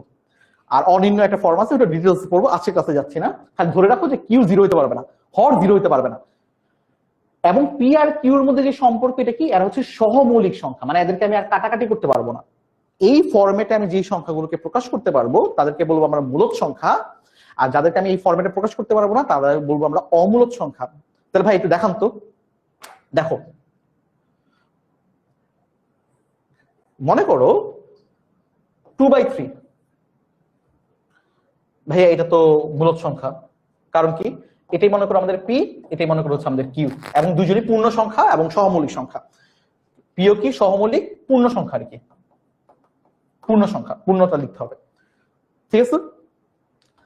এবং মনে করো 5/2 আছে, এটাও তোমার মূলদ সংখ্যা। আবার মনে করো তোমার হচ্ছে 10/3 আছে, এটাও মূলদ সংখ্যা। তারপর মনে করো তোমার হচ্ছে 25/7 আছে, এটাও তোমার মূলদ সংখ্যা। আর মনে করো 30/ তোমার হচ্ছে 10 আছে, এটাও মূলদ সংখ্যা। তাছাড়া তোমার 1 2 3 4 5 যত পূর্ণ সংখ্যা আছে সবগুলি মূলদ সংখ্যা। পূর্ণ সংখ্যাগুলো কেন মূলদ সংখ্যা? কারণ হচ্ছে তোমার মনে করো পূর্ণ সংখ্যা 5 আছে, এই 5 থেকে আমি p/q আকারে প্রকাশ করতে পারতেছি না। কিভাবে পারতেছি? 5/1। তাহলে এই 5ই হচ্ছে আমাদের p, এই 1ই হচ্ছে আমাদের q। তাহলে p/q আকারে প্রকাশ করলাম, তাহলে 5ও হবে আমাদের একটা মূলদ সংখ্যা। বুঝতে পারতেছি? যে কোনো সংখ্যা যাকে আমি দুইটা পূর্ণ সংখ্যার ভাগফল আকারে প্রকাশ করতে পারবো তাদেরকেই বলবো আমরা মূলদ সংখ্যা। যে কোনো সংখ্যা কিন্তু আমি দুইটা সংখ্যার ভাগফল আকারে প্রকাশ করতে হবে। যেমন আমি তোমাকে যদি জিজ্ঞেস করি যে ভাইয়া 7 কি মূলদ সংখ্যা? হ্যাঁ ভাইয়া 7 মূলদ সংখ্যা। কেন? কারণ 7/1 আছে, মানে 7 এর নিচে একটা 1 আছে। যে কোনো সংখ্যাকে আমি 1 দিয়ে ভাগ করতে পারি, তাহলে 7/1 তোমার হচ্ছে মূলদ সংখ্যা। এখানে 7টা হচ্ছে তোমার পি, আর এই 1টা হচ্ছে তোমার কিউ, মানে p/q আকারে প্রকাশ করতে পারতেছি। ঠিক আছে ভাইয়ারা? তো এটাই তোমাদের এখানে হচ্ছে একটু লেখা আছে যে পি ও কিউ পূর্ণ সংখ্যা এবং কিউ নট ইকুয়াল টু 0 হলে p/q আকারে মূলদ সংখ্যা বলা হয়। যেমন 3/1, 11/2, 5/3 ইত্যাদি তোমার হচ্ছে মূলদ সংখ্যা। মূলদ সংখ্যাকে দুটি পূর্ণ সংখ্যার অনুপাত হিসেবে প্রকাশ করা যায়। সিম্পল কথা, জাস্ট মানে এটাকে তোমরা কমপ্লেক্স করো না। দুইটা পূর্ণ সংখ্যার ভাগফল আকারে আমরা যে সংখ্যাগুলোকে প্রকাশ করতে পারবো এই সবগুলো হচ্ছে আসলে মূলদ সংখ্যা। এবং এখানে কন্ডিশন হচ্ছে পি আর কিউ সহমৌলিক হইতে হবে। এই সহমৌলিক যে কনসেপ্টটা, এটাই ভাই আমরা এতক্ষণ ধরে শিখেছি। তার মানে তোমাকে আমি যে কোনো একটা সংখ্যা দিই, মনে করো 112 তোমার হচ্ছে 95। এটা কেমন সংখ্যা? এটা মূলদ সংখ্যা। কেন মূলদ সংখ্যা? কারণ আমি এটাকে p/q আকারে প্রকাশ করতে পারতেছি।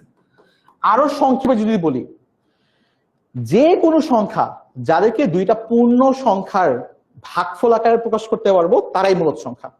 বুঝছে কিনা বলো? যে কোনো সংখ্যাকে দুইটা পূর্ণ সংখ্যার ভাগফল আকারে প্রকাশ করতে পারলেই তারা মূলদ সংখ্যা। তাহলে অমূলদ কি? যাদেরকে আমি দুইটা পূর্ণ সংখ্যার ভাগফল আকারে প্রকাশ করতে পারবো না তারাই হচ্ছে অমূলদ সংখ্যা। যেমন মনে করো তোমার √2। √2 এর মান আসলে কত? √2 এর মান ক্যালকুলেটর দিয়ে করতেছি 1.41421356 এরকম করে অসীম পর্যন্ত যাইতে থাকবে আর কি, দশমিকের পরে। এই সংখ্যাটাকে তুমি দুইটা পূর্ণ সংখ্যার ভাগফল আকারে প্রকাশ করতে পারবা? মানে p/q এই ফরম্যাটে প্রকাশ করতে পারবা? পারবা না। অনেকে বলতে পারো যে ভাই এইভাবে করতে পারি যে √2/1, তাহলে এটাকে আমরা p বলতেছি, এটাকে আমরা q বলি, তাহলে তো হয়ে যায়। কিন্তু ভাইয়া p আর q তো হইতে হবে পূর্ণ সংখ্যা, √2 তো পূর্ণ সংখ্যা না। তাহলে কি না মূলদ সংখ্যা হবে? এটা অমূলদ সংখ্যা হবে। যেটাই মূলদ না ওটাই অমূলদ, যেটাই মূলদ না ওটাই অমূলদ। বুঝতেছি ব্যাপারটা? যেমন মনে করো √3 মনে করো √2, এইটাও অমূলদ সংখ্যা। কেন অমূলদ সংখ্যা? কারণ √3ও তোমার পূর্ণ সংখ্যা না, √2ও তোমার হচ্ছে পূর্ণ সংখ্যা না। তার মানে দুইটা পূর্ণ সংখ্যার ভাগফল আকারে আমি এটাকে প্রকাশ করতে পারতেছি না। তার মানে এই পুরাটাই হবে তোমার হচ্ছে অমূলদ সংখ্যা, যে √3/√2। তার মানে আমি তোমাকে কিছু এক্সাম্পল লিখে দেই।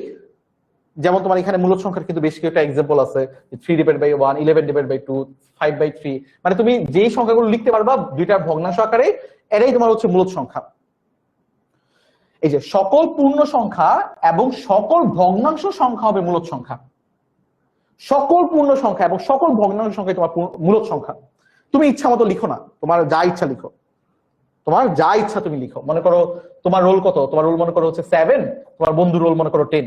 তোমার বন্ধু আর তোমার রোলের যেই অনুপাত, এটা একটা মূলদ সংখ্যা। তারপর মনে করো তুমি বাজার থেকে 10 কেজি চাল কিনছো, 100 কেজি চাল কিনছো, আর বাজার থেকে তুমি হচ্ছে 150 কেজি গম কিনছো, এদের যে অনুপাতটা, এটা একটা মূলদ সংখ্যা। তারপর মনে করো তুমি হচ্ছে স্কুলে গেলা, তোমার স্কুল হচ্ছে তোমার বাসা থেকে 10 কিলোমিটার দূরে, তোমার বন্ধুর স্কুল হচ্ছে তোমার বাসা, মানে তোমার বন্ধুর বাসা থেকে স্কুল হচ্ছে তোমার মনে করো 50 কিলোমিটার দূরে, তাদের যে ভাগফল, এটা একটা মূলদ সংখ্যা।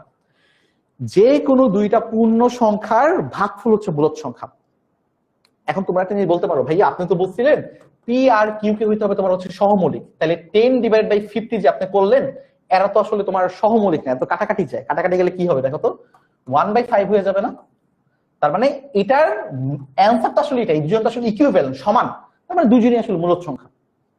তার মানে দুইটা পূর্ণ সংখ্যার ভাগফল হওয়া মানেই মূলদ সংখ্যা। যে কোনো দুইটা পূর্ণ সংখ্যার ভাগফল, যে কোনো দুইটা পূর্ণ সংখ্যার ভাগফল। তাহলে আমরা কি বুঝলাম, লিখে রাখো, মূলদ সংখ্যা কারা কারা? মূলদ সংখ্যা হওয়ার কন্ডিশন কি কি? যে কোনো পূর্ণ সংখ্যা, যে কোনো পূর্ণ সংখ্যাই তোমার মূলদ সংখ্যা।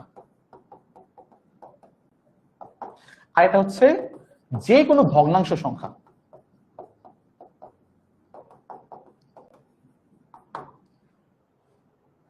যে কোনো ভগ্নাংশ বলতে যে কোনো দুইটা পূর্ণ সংখ্যার ভগ্নাংশ আর কি, মানে যা দেখাইলাম এইরকম।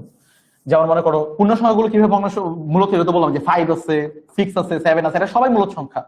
ভাই এরা তো p/q আকারে নাই, এটাও তো তোমাকে বুঝাইলাম যে 6 কে নেই, 6/1 বলতে পারি, তাহলে এটা আমাদের p, এটা আমাদের q। 7 যদি নেই, তাহলে 7 কে আমরা বলতে পারি 7/1, তাহলে 7টা হচ্ছে আমাদের p, এই 1টা হচ্ছে আমাদের q, p/q আকারে আছে। ক্লিয়ার হচ্ছে? আচ্ছা আর একটু দেখে মনে করে এমন আছে যে তোমার √2/1, এটা অমূলদ সংখ্যা। কারণ কি, √2 কে তুমি আসলে কোন রকম পূর্ণ সংখ্যার ভাগফল আকারে বা ভগ্নাংশকে প্রকাশ করতে পারবে না। আবার একটু চিন্তা করো তো, আচ্ছা আমি যদি তোমাকে বলি যে ভাইয়া √4 এটা কি তোমার মূলদ, মানে 1 নাম্বার হচ্ছে এটা মূলদ নাকি 2 হচ্ছে অমূলদ? এটা আমি তোমাদের একটা পোল দিব, পোলের মাধ্যমে তোমরা এটা আমাকে অ্যান্সার দিও যে √4 কি মূলদ নাকি অমূলদ।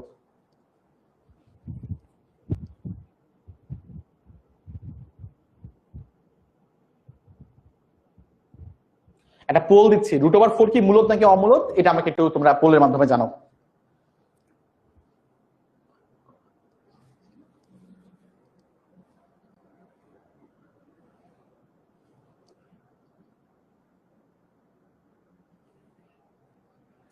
এই কোশ্চেন গুলো কিন্তু খুব ইম্পর্টেন্ট কোশ্চেন, সুন্দর কোশ্চেন। আমি আরো কিছুটা তোমাদেরকে দিব, তোমাদের জন্য একটু বেটার ফিল হয়, বেটার বুঝতে পারো, কারণ এটাই আমাদের আসলে এখানকার টপিকের মূল টপিক। আচ্ছা সমস্যা নাই ভাইয়ারা, বুঝতে না পারলেও সমস্যা নাই, ইনশাল্লাহ আস্তে আস্তে বুঝতে পারো। প্রথম ক্লাসে আমাদের মোটামুটি আগানো হচ্ছে, সমস্যা নেই। 50-50 হচ্ছে, একদম 50-50। তোমার 50-50 বলতেছো যে ভাইয়া মূলদ, এবং এটা তোমরা ভুল করতে এটাই স্বাভাবিক। 50% বলছো ভাইয়া মূলদ আর 50% বলছো ভাই অমূলদ, কোনো সমস্যা নাই, আমরা আরো শিখবো ইনশাল্লাহ। ঠিক আছে, দেখো আমরা কি বলছি, যে কোনো পূর্ণ সংখ্যা হচ্ছে তোমার মূলদ সংখ্যা। দেখো তো একটু চিন্তা করে দেখো তো, আমি এটা চালাকি করছি। √4 এটা আসলে কি? √4 কে আমরা যদি ক্যালকুলেটরের মাধ্যমে চাপ দেই, √4 যদি করি, তাহলে আমরা কত পাবো? 2 পাবো না? √4 মানে কত? 2 না? তাহলে 2 কি পূর্ণ সংখ্যা না একটা, রাইট? তার মানে √4 কিন্তু আসলে পূর্ণ সংখ্যা, এটা 2। তাহলে আমরা বলতে পারবো যে √4 কিন্তু আসলে মূলদ সংখ্যা। যারা যারা এক বলছো তোমরা হচ্ছে কারেক্ট, ইয়েস। তার মানে আমরা বুঝলাম √4 দেখলে আমরা এটাকে অমূলদ বলে ফেলবো না, বুঝছি? √4 দেখলেই ভুলে অমূলদ বলে ফেলবো না, জাস্ট আমরা চেক করব ওটা কি আসলে পূর্ণ সংখ্যা হচ্ছে নাকি দশমিক হচ্ছে। ঠিক আছে ভাইয়া?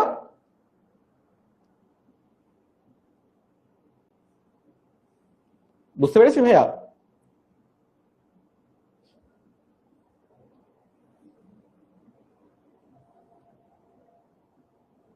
আরেকটু দেখেন, বলতো √25 কি মূলত নাকি অমূলত?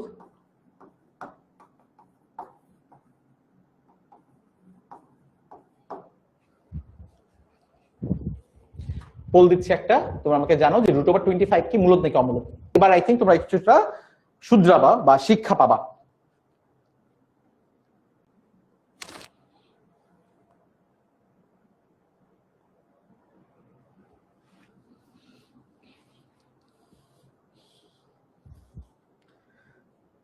এগুলো কিন্তু এমসিকিউতে প্রচুর আসে, মানে এটা স্টুডেন্টদেরকে একটু ভয় দেখানোর জন্য অথবা একটু বিব্রত করার জন্য এই কোশ্চেন এমসিকিউ গুলো তোমাদের পরীক্ষা আসবে। আই থিঙ্ক তোমরা বিব্রত হবে না, রাইট? আই থিঙ্ক এবার তোমরা অনেকেই ঠিকঠাক অ্যান্সার দিচ্ছ, ভেরি গুড। এবার কিন্তু পার্সেন্টেজটা বাড়তেছে, রাইট? এবার কিন্তু ধরা খাও নাই, একবার ধরা খায় শিক্ষা হয়ে গেছে, মানে তোমরা বেলতলায় একবারই গেছো। একটা প্রবাদ হচ্ছে না যে ন্যাড়া বেলতলা একবারই যায়। যাদের মাথা ন্যাড়া বলতে হচ্ছে যাদের মাথার চুল ওই যে একদম কি বলে এটাকে ছোট করে ফেলে না, তো তাদের মাথায় বেল পড়লে তো অনেক বেশি ব্যথা পাবে। যে একটা প্রবাদ আর কি, মাথায় তোমার চুল ভর্তি মাথায় বেল পড়লে তুমি ব্যথা পাবা। ভেরি গুড, 90% বলছো হচ্ছে মূলত, এবং তোমাদের একটা কারেক্ট। ক্লিয়ার? আচ্ছা, এবার আমি আরেকটু আসি। মনে করো এরকম আছে যে √36 ডিভাইডেড বাই √9, এই সংখ্যাটা কি মূলত নাকি অমূলত?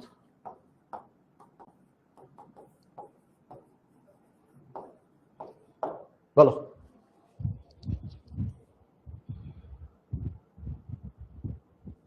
আগেরটা কিন্তু অনেক ভালো পারছো, আগেরটা তোমরা হচ্ছে 90% বলতো যে হ্যাঁ হ্যাঁ মূলত, এবং এটাই কারেক্ট, 90% ঠিক আছে। এবার এটা বলো, এটা কি মূলত নাকি অমূলত?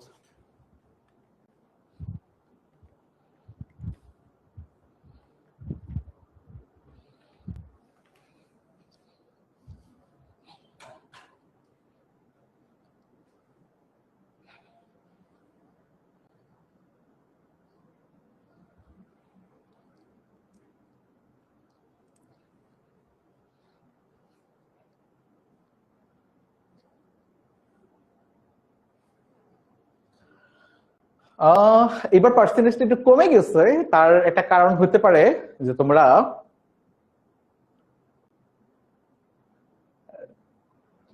আচ্ছা দেখো, সিম্পল, মানে মূলত অমূলতকে তোমরা অনেক বেশি কমপ্লেক্স শুরুতে মনে হয়, অ্যাকচুয়ালি মনে হয়, বাট অত কমপ্লেক্স ভাবে চিন্তা করো না। জাস্ট এভাবে চিন্তা করবা, যদি দুইটা পূর্ণ সংখ্যার ভগ্নাংশ হয় তাহলে মূলত। যদি এমন হয় যে একটা সংখ্যাকে আমি আসলে দুইটা পূর্ণ সংখ্যার ভগ্নাংশ আকারে প্রকাশ করতে পারতেছি না, ওটা হয়ে যাবে অমূলত। এখন এই ম্যাথটার দিকে আমরা একটু খেয়াল করি, এখানে কি দেওয়া আছে দেখো তো। √36 এটা আসলে কি? √36 মানে কি? 6 না? এই যে 6 স্কয়ার, 6 স্কয়ার মানে কত? 6 × 6, 6 × 6 মানে কি 36। তার মানে √36 মানে কি 6, 6। তার মানে এটার পরিবর্তে আমি বলতে পারবো এটা হচ্ছে 6, 6। আর √9 মানে কি? √9 মানে ভাই 3 না? 3 × 3, 3 × 3 মানে কত? 9। 3 × 3 মানে কত? 3 স্কয়ার, 3 স্কয়ার মানে 9। তার মানে √9 মানে হচ্ছে 3। তার মানে √9 এর পরিবর্তে আমরা বলতে পারবো 3, রাইট? দেখো তো আমরা এটা আবার কাটাকাটি যায় না, যে কাটাকাটি চলে যায়, 3 কে 6 দিয়ে দুইবার কাটাকাটি যায়। এই যে 2 হচ্ছে আমাদের ফাইনাল অ্যান্সার, 2 ফাইনাল অ্যান্সার। এখন 2 তো একটা পূর্ণ সংখ্যা, এবং এটাকে আমি ভগ্নাংশ আকারে প্রকাশ করতে পারি কিভাবে ভাইয়া? এই যে 2 ডিভাইডেড বাই 1, এই দেখো এটাই আমাদের এই যে p, এটাই হচ্ছে আমাদের এই যে q। দেখো আলটিমেট রেজাল্টে গিয়ে কিন্তু আমার দুটো সহমৌলিক সংখ্যা চলে আসছে, 2 আর 1 দিয়ে কিন্তু আমি আর কাটাকাটি করতে পারবো না, এটাই ফাইনাল অ্যান্সার। এটা কিন্তু সহমৌলিক ছিল না, দেখছো 6 আর 2 কিন্তু কাটাকাটি করে ফেলছে, মানে আলটিমেট অ্যান্সারে গিয়ে তুমি কিন্তু আসলে সহমৌলিক সংখ্যাই পাবা, যাদেরকে তুমি আর কাটাকাটি করতে পারবা না।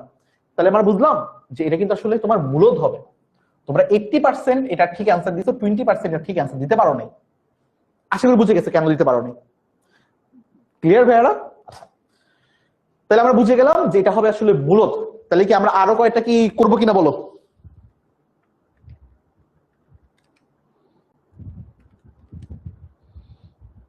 চলো আমরা তাহলে আরেকটা দিই, আরেকটা এমসিকিউ দিই, আরো আরো ভালো বুঝতে পারবা। মনে করো কত দিব? √36 দিই, আর এখানে মনে করো 10 দিয়ে দিই। এবার বলো এটা কি মূলত নাকি মূলত না?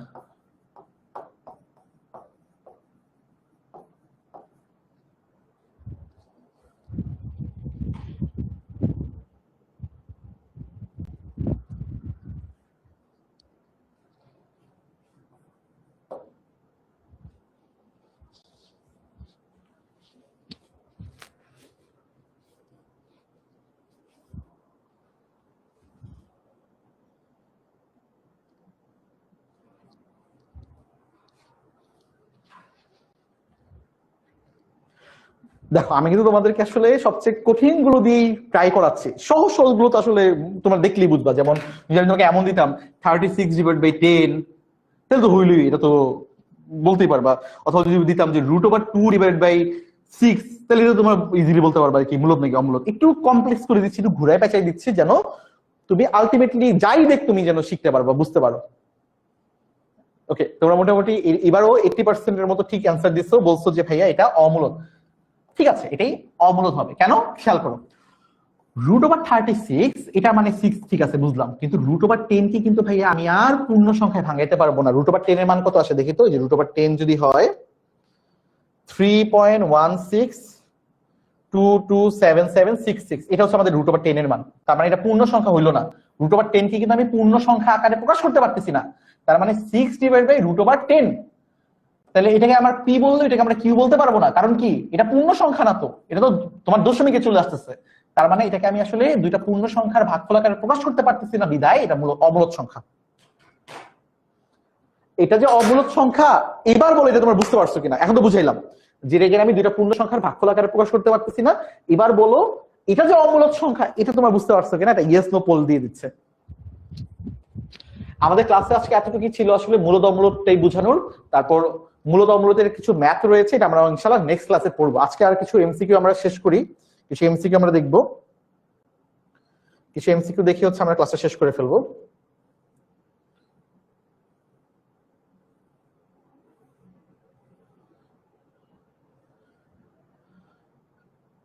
ওকে,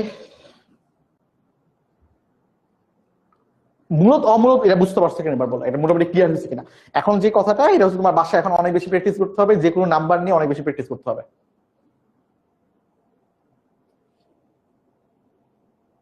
ও সরি সরি সরি, আমি 1-2 দিয়ে ফেলছি। একটা ইয়েস নো পোল দেওয়ার কথা ছিল, আমি দুঃখিত, আমি দুঃখিত, আমি দুঃখিত, ভুলটা আমার হয়েছে।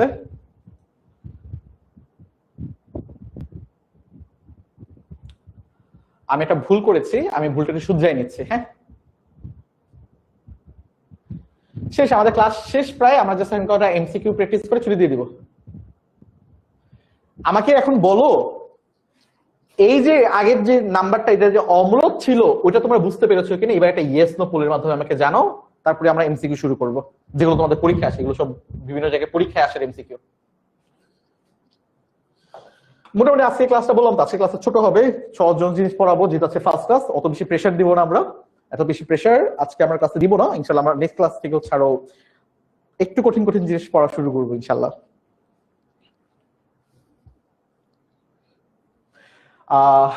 আর 4-5 মিনিটের মধ্যে আমরা ছুটি দিয়ে দিব, কয়টা এমসিকিউ জাস্ট সলভ করবো।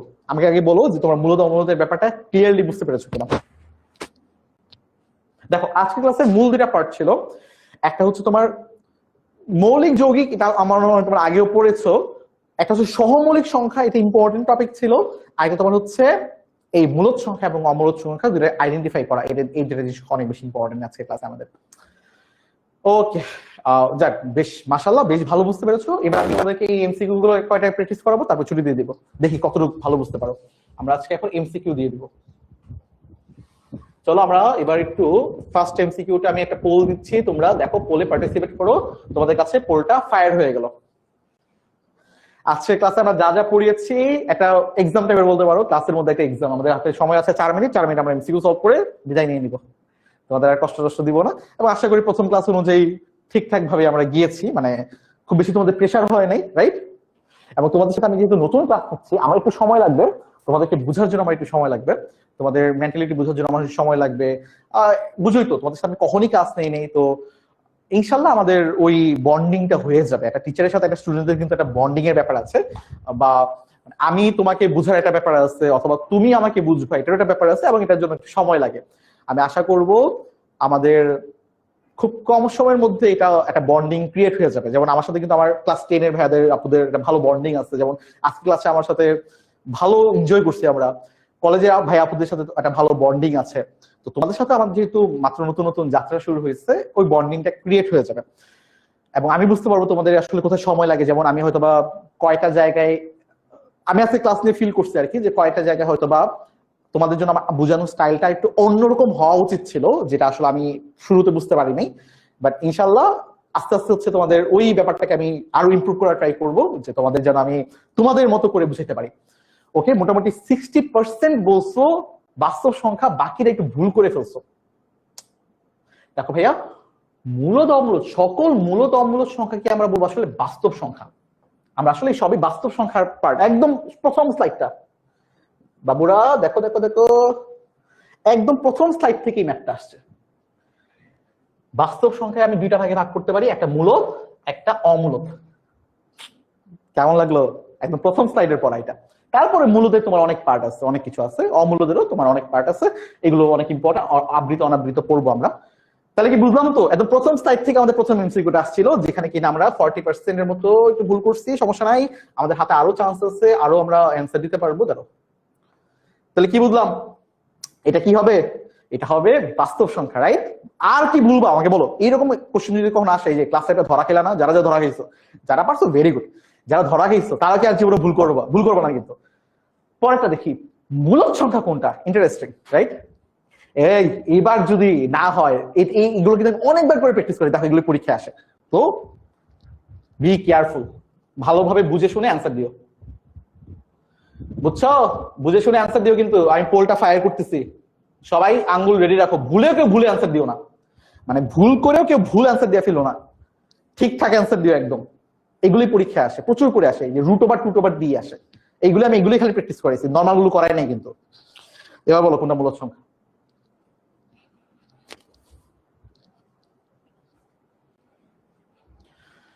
আর এক দুইটা মনে করাইতে পারবো, আর এটার পরে একটা লাস্ট এমসিকিউ দিয়ে আমরা শেষ করবো, দেখি তারপর কোনটা কঠিন আছে। আচ্ছা, এটার পর আরেকটা দিলেই হয়ে যাবে, এটা আরেকটা, তিনটা হলেই হয়ে যাবে, টাইপ সেম। এই তো সাবাস সাবাস, ভালো হচ্ছে। বাট তারপরও কিছু কিছু ভুল হচ্ছে অনেকের, একটু খেয়াল রাখবো আমরা। হ্যাঁ, তোমরা সবাই পার্টিসিপেট করো, সবাই কিন্তু অ্যান্সার দিও, মানে কেউ বললো না যে আমি অ্যান্সার দিব না, এরকম না, সবাই অ্যান্সার দিও একদম। ওকে, ছোট ছোট ভুল কিন্তু করে ফেলতেছে অনেকে, বাট ঠিক আছে।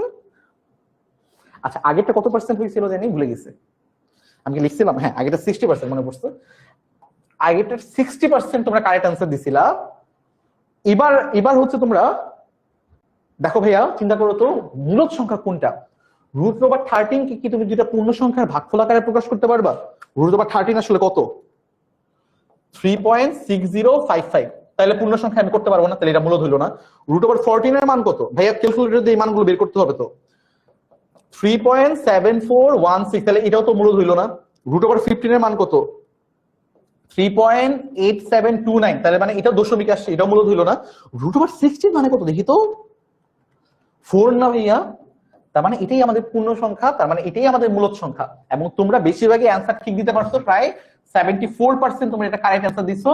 তার মানে এটাই তোমাদের হচ্ছে অ্যাকচুয়ালি অ্যান্সার, মূলদ সংখ্যা। এবং ইমপ্রুভ হয়েছে, দেখো 60 থেকে 74 হয়েছে। এখন যেটা দিব, এটা আমাদের লাস্ট এমসিকিউ হবে, এবং ট্রাই করো এটা যেন 74 থেকে বেশি হয়। ইনশাআল্লাহ আমি আশা করি 74 থেকে বেশি হবে, 80% এর মতো যাবে। এই যে মূলদ সংখ্যা হচ্ছে রুট ওভার 16। এবার কোনটা অমূলদ সংখ্যা? একটু মনোযোগ দিয়ে দেখো, ক্যালকুলেটর ইউজ করো, সবকিছু করো, একটু টাইম নাও, আমি এখনই পোলটা ফায়ার করব। রেডি? 1 2 3, আমি পোলটা ফায়ার করে দিচ্ছি। নিচের কোনটি অমূলদ সংখ্যা? কোশ্চেন 3। ওকে, সো এগুলি আমাদের আসলে পরীক্ষা আসবে, একটু বি কেয়ারফুল।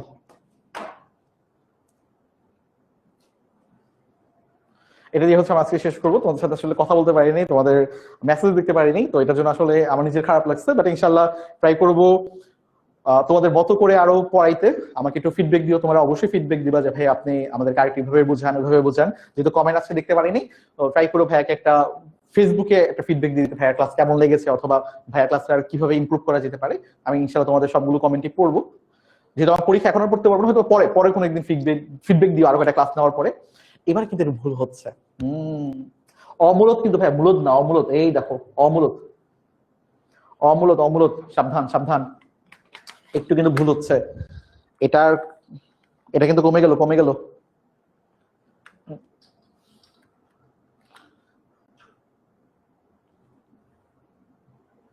ওকে, একটু বুঝো। তোমরা প্রবলেম যেটা ফেস করছো সেই প্রবলেমটা হচ্ছে তোমরা আই থিঙ্ক কোশ্চেনটা ধরতে ভুল করে ফেলছো। আমি একটু বুঝাই। 60% বলছো যে হ্যাঁ ভাইয়া এটা হবে, এটা অমূলত, এবং 22% বলছো এটাও অমূলত। ভাই এটা কেন অমূলত হয়? এটা আই থিঙ্ক তোমরা ভুল করছো। যারা এটা দিচ্ছ আমি শিওর তোমরা ভুল করে ফেলছো যে ভাইয়া মনে হয় মূলত বলছে, আমি দাগাই দিই। দুইটা, এটা তো সবচেয়ে ইজি ভাবে দেখা যাচ্ছে যে চোখের সামনে ভাসমান যে এটাই মূলত হবে, অমূলত না। কিন্তু আমার কোশ্চেনে কিন্তু অমূলত, মনোযোগের অভাব। বুঝতে পারছি ভাইয়ারা? তাহলে মনোযোগ দিতে হবে। 3/4 কিন্তু মূলত চোখের দেখায় দেখা যাচ্ছে। √9 কে আমরা বলতে পারি 3, আর কিউব √64 মানে কত? এটা হচ্ছে 4, মানে 4 × 4 × 4 দেখো 64 হয়। তো এটাকে ক্যালকুলেটর দিয়ে করে ফেলো, তাহলে পাবা 4 আর কি। কিন্তু এটা দেখো √5/2, √5 কে তুমি কি দশমিকে নিতে পারবা? তুমি ভগ্নাংশে নিতে পারবা? পূর্ণ সংখ্যার ভগ্নাংশে নিতে পারবা? পারবা না।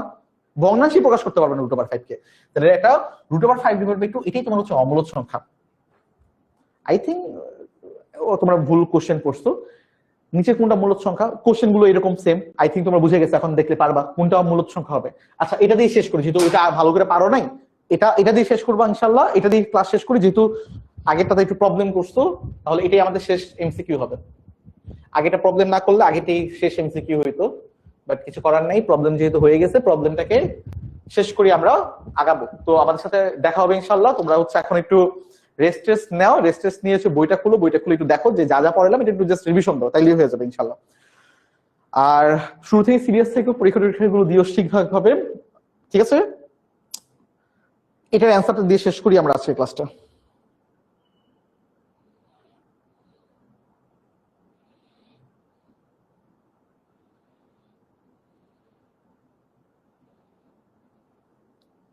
ওকে, এখন তোমরা ঠিকঠাক অ্যান্সার দিচ্ছ, ভেরি গুড।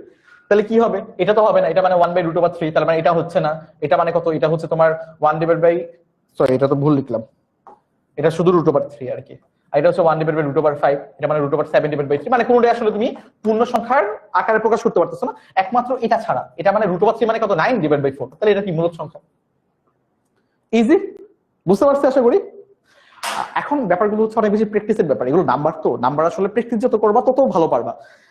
নাম্বারে এমন একটা জিনিস যেটার খেলা অন্যরকম, মানে এটা নিয়ে তুমি যত আগাবা, যত কিছু হাত নাড়াবা, তত ভালো করতে পারবা। তার মানে তোমার এখন আই থিঙ্ক কনসেপ্ট বুঝে গেছো। এখন জাস্ট তোমার হচ্ছে এগুলো নিয়ে কাজ করতে হবে, যে এগুলো কোনটা কি দেখলে কি হয়, কোনটা আসলে কেমন হয়।